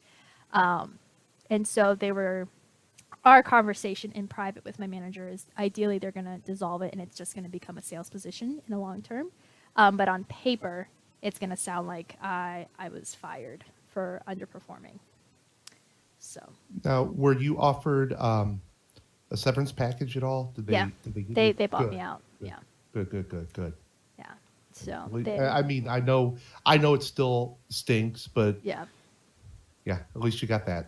So Which my manager is super disorganized, so I could technically still be on payroll because I haven't heard anything from him. He just told me to work from home, and then I caught the flu, so it's not like I could come into the office anyway. And then he asked me not to come back into the office, and so I'm just like, all right, cool. I'll just stay home. Jane, oh no, Jane, I the best thing to do right now, Jane, is I know you don't want to hear it because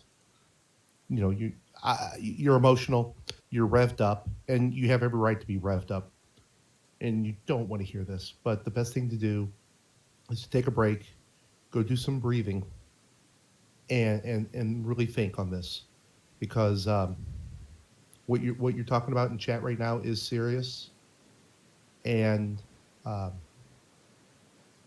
it's really not the best way.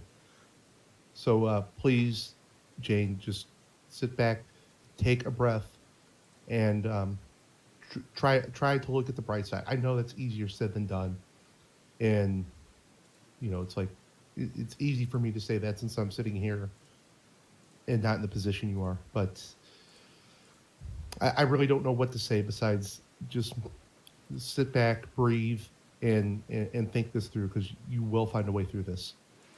And I am in your exact same position, Jane, and I get it. It's super scary. It's scary to wake up and not know.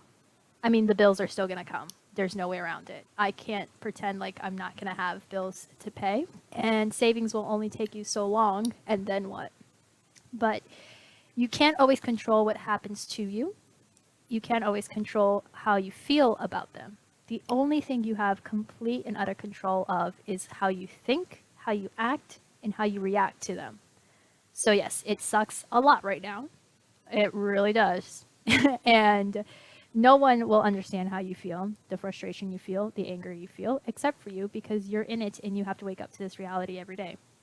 However, if you choose to rise above it, if you choose to look at what options you do have, if you decide that you will move on from this injustice and situation that has occurred to you, then know that you will feel better once it has been resolved, and not until then. And try that, because I trust me, I'm right there with you. I literally had to sit there, and well, as my manager was telling me, listen, we can buy you out if that's an option you want. It's your right. You can do that, or you can stick it out and try to make it work. And I can tell you I was extremely angry. I could have sat there and yelled at him like, this is what I signed up for. This isn't what we agreed upon. This isn't fair. And at the end of the day, it's just business. And I can't change that. So just know that you'll figure it out, because you always have and you always will. It may not be ideal. It may not be what you want. And it may not be fun or good for right now. But eventually, it will get better, and it will smooth it out. And trust that it will. Yep, and remember, Jane, even though we are sort of words, words on a screen, we are people, and many of us are here for you. If you want to chat, talk, ramble, rant at us, that's fine. I have many DMs that are people that rant, that just need to get things off their chest, that I will never ever let out into the open. So that's always an option too. If you just want to rant, just let everything off your chest that you need to let go, my DM is always open. And it does feel better. I've done it before. He's let me. I just rant on and on. I write long texts, and then I delete them, and then I write them again, and then I tell him I just need to call and yell, and he lets me call and just yell, and he goes and gets a drink. It's great. Yeah. And I've been through that situation too, Kubi. Before I became a physical therapist assistant, I was working in the sales end of a cable company, and I was in the technical side of the sales end. And there was one day they came in and they were laying off a bunch of people, and mine was one of those that, yes, I was a layoff, but they also dissolved my position at the same time. And boy, that's what the worst thing about that was. I had a company car, and I had to call my wife at the time and say, hey, I just lost my job. I don't have a ride home because I have to leave the truck here. Can you please come pick me up? that that was it. It took me almost a year to find a job at that point, and that's what really got my butt in gear to go back to school and become a physical therapist assistant. Was I was thinking to myself that, well, I need something where I can fall back on no matter where I go, because you know fixing computers in an office setting wasn't a million people can do that. Yeah. It's not a fun place to be in. But No. we'll So figure it so out. how many places have you put your resume out to, Coobs? I think the count today was 27. Oh, good for you. Good for you. Good. Yeah. Good. Keep So that going. yeah. That's work right there. Yep.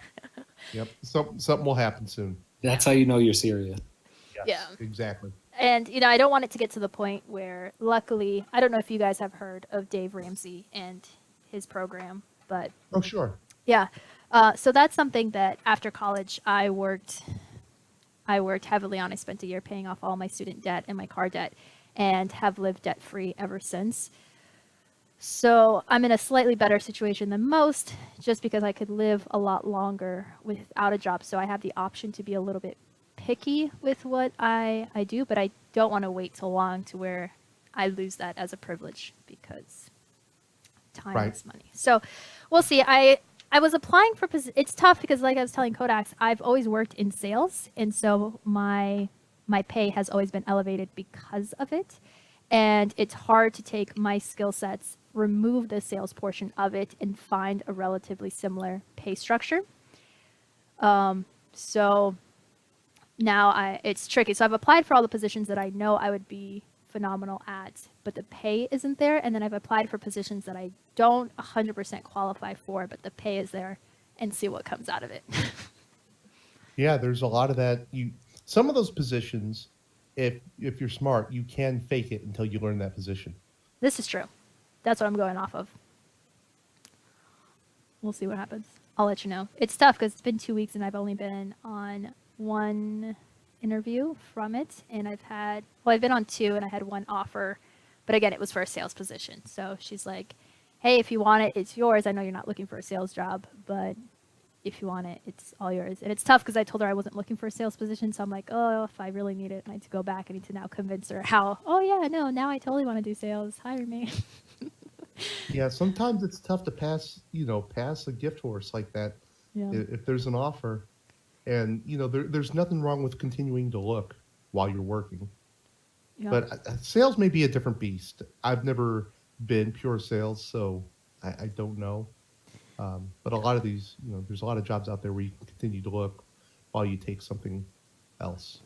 Sales is one of those things where it just sucks you dry slowly. You either love it and you don't mind it and you can make a career out of it, or it just drains you. And that's one where it drains me, where I can do it, but the longer I do it, the more I hate it. So I just Why is that? Do you I don't it's know just of a better yeah, term. Do you it feel just better it gets doing or- it's an act for me. It doesn't come naturally. So at first it's a lot of fun to put that act on and present that.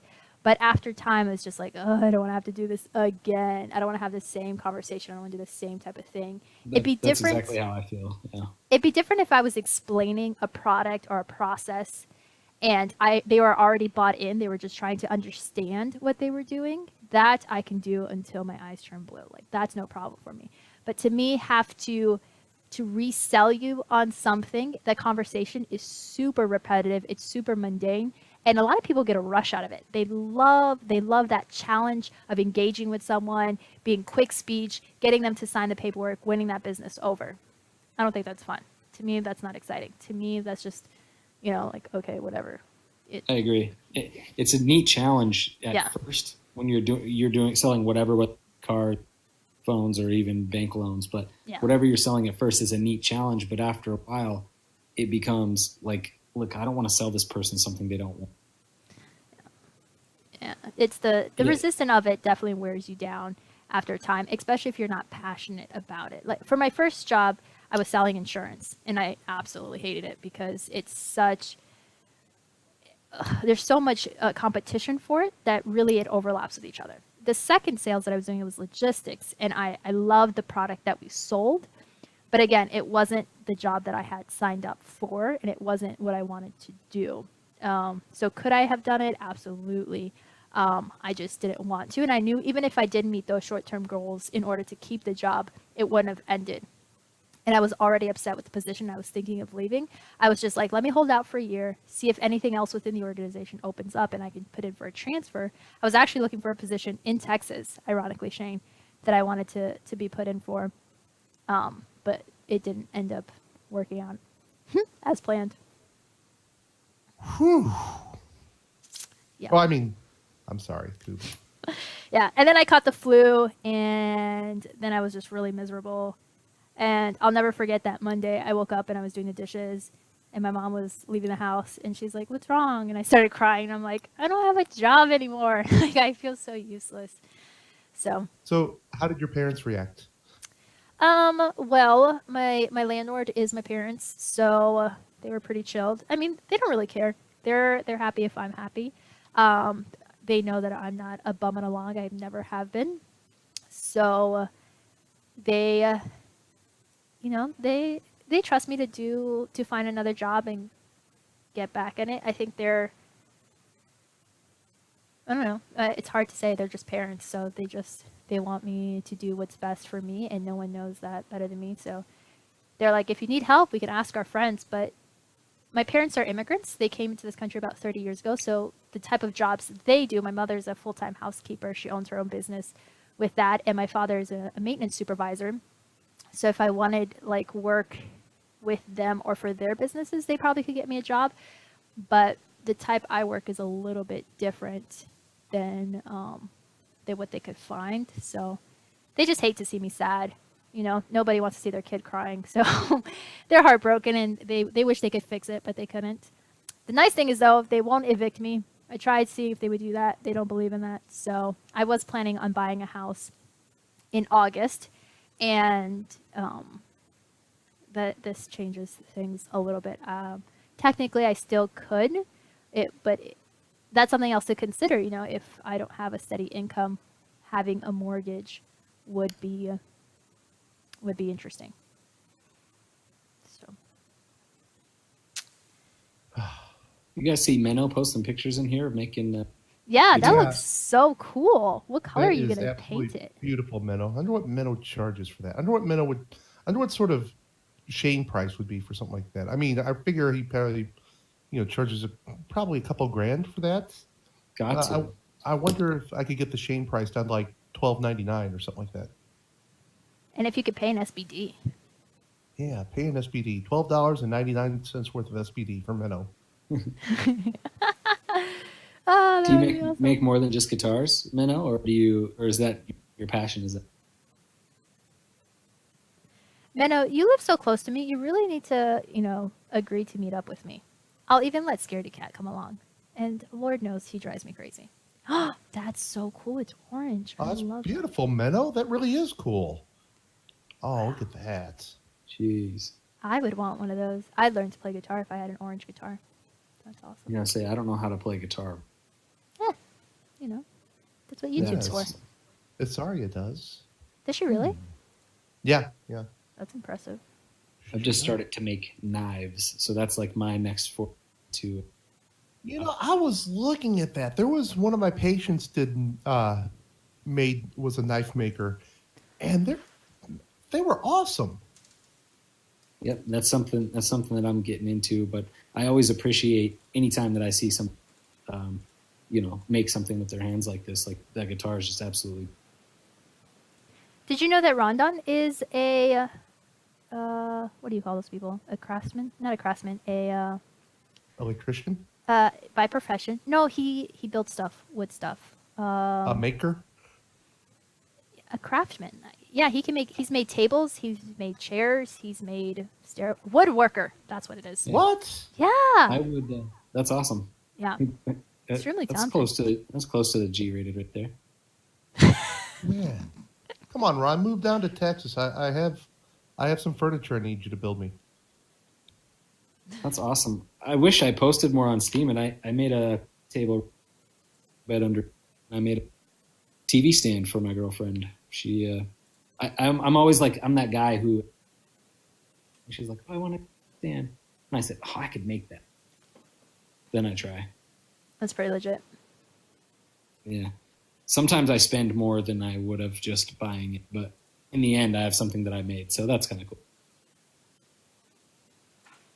Yeah, I got a D on my my shop class in school. We made this wood pump lamp, and it turned on. You know, you put the little handle down, and the light turned on like it's supposed to. But I don't know what in the world. I've got too much ADD for woodworking in me because you know you have to make sure you're precise and measure twice, cut once. Mine looked like it was done with a hacksaw and a hammer. And, Was it? well, no, I mean it was like legitimate tools there, but boy, it did not look good. Well, Yeah, it's always fun to get in on projects like. I mean, for me anyway, I have a mild anxiety, so working on stuff helps me keep my mind off of it. It distracts me. That's what programming does. I'm just a fan of making things of all sorts, which is, make things digitally with coding, or you could make things real world. I'm a machinist. That's what I got my degree. So machine tool technology. cool. Yeah. Looking at all this woodworking going on in the chat room. Yeah, I am too. This is That's- beautiful. I really know. like that. I'm very jealous of a lot of this. Out of pallets. Yeah, see, that's what I just made our coffee table. This was made out of pallets? Whoa. Yeah, he said he found some pallets in the trash and he turned it into that. Oh, I wonder how many. Yeah, mine doesn't look near that good. Actually, I made mine out of a spool. Out of what? A wire spool. It's like those big wood spool. Have like industrial wire on, like from cable Yeah. company or something. Yeah, the big giant ones. Yeah, this one's a mini spool. So Oh, cool. it's big, but it's not that big. Neat. See, I wish I could figure out something I'm good at like that and make a career out of it. Because I'm actually in a position to where I could do something like this that would take time to invest.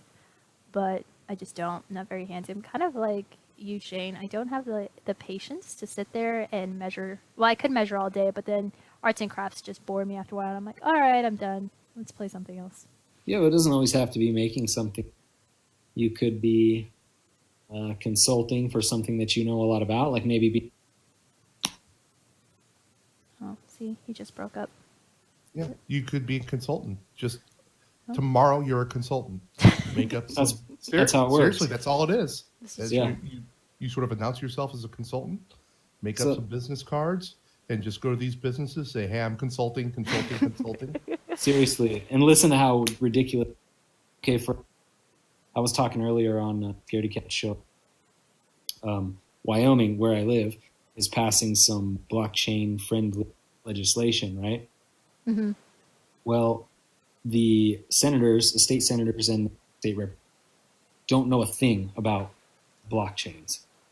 And so they have all these questions. Well, what backs it? What protects the citizens?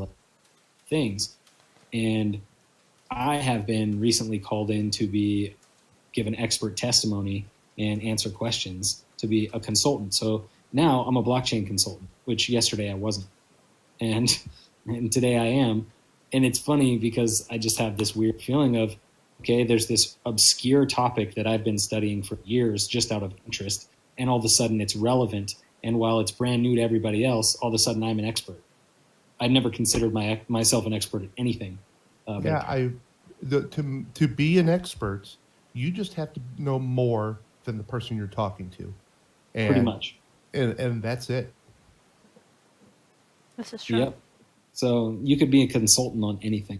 Mm-hmm. Right now you're being my consultant hosting radio shows.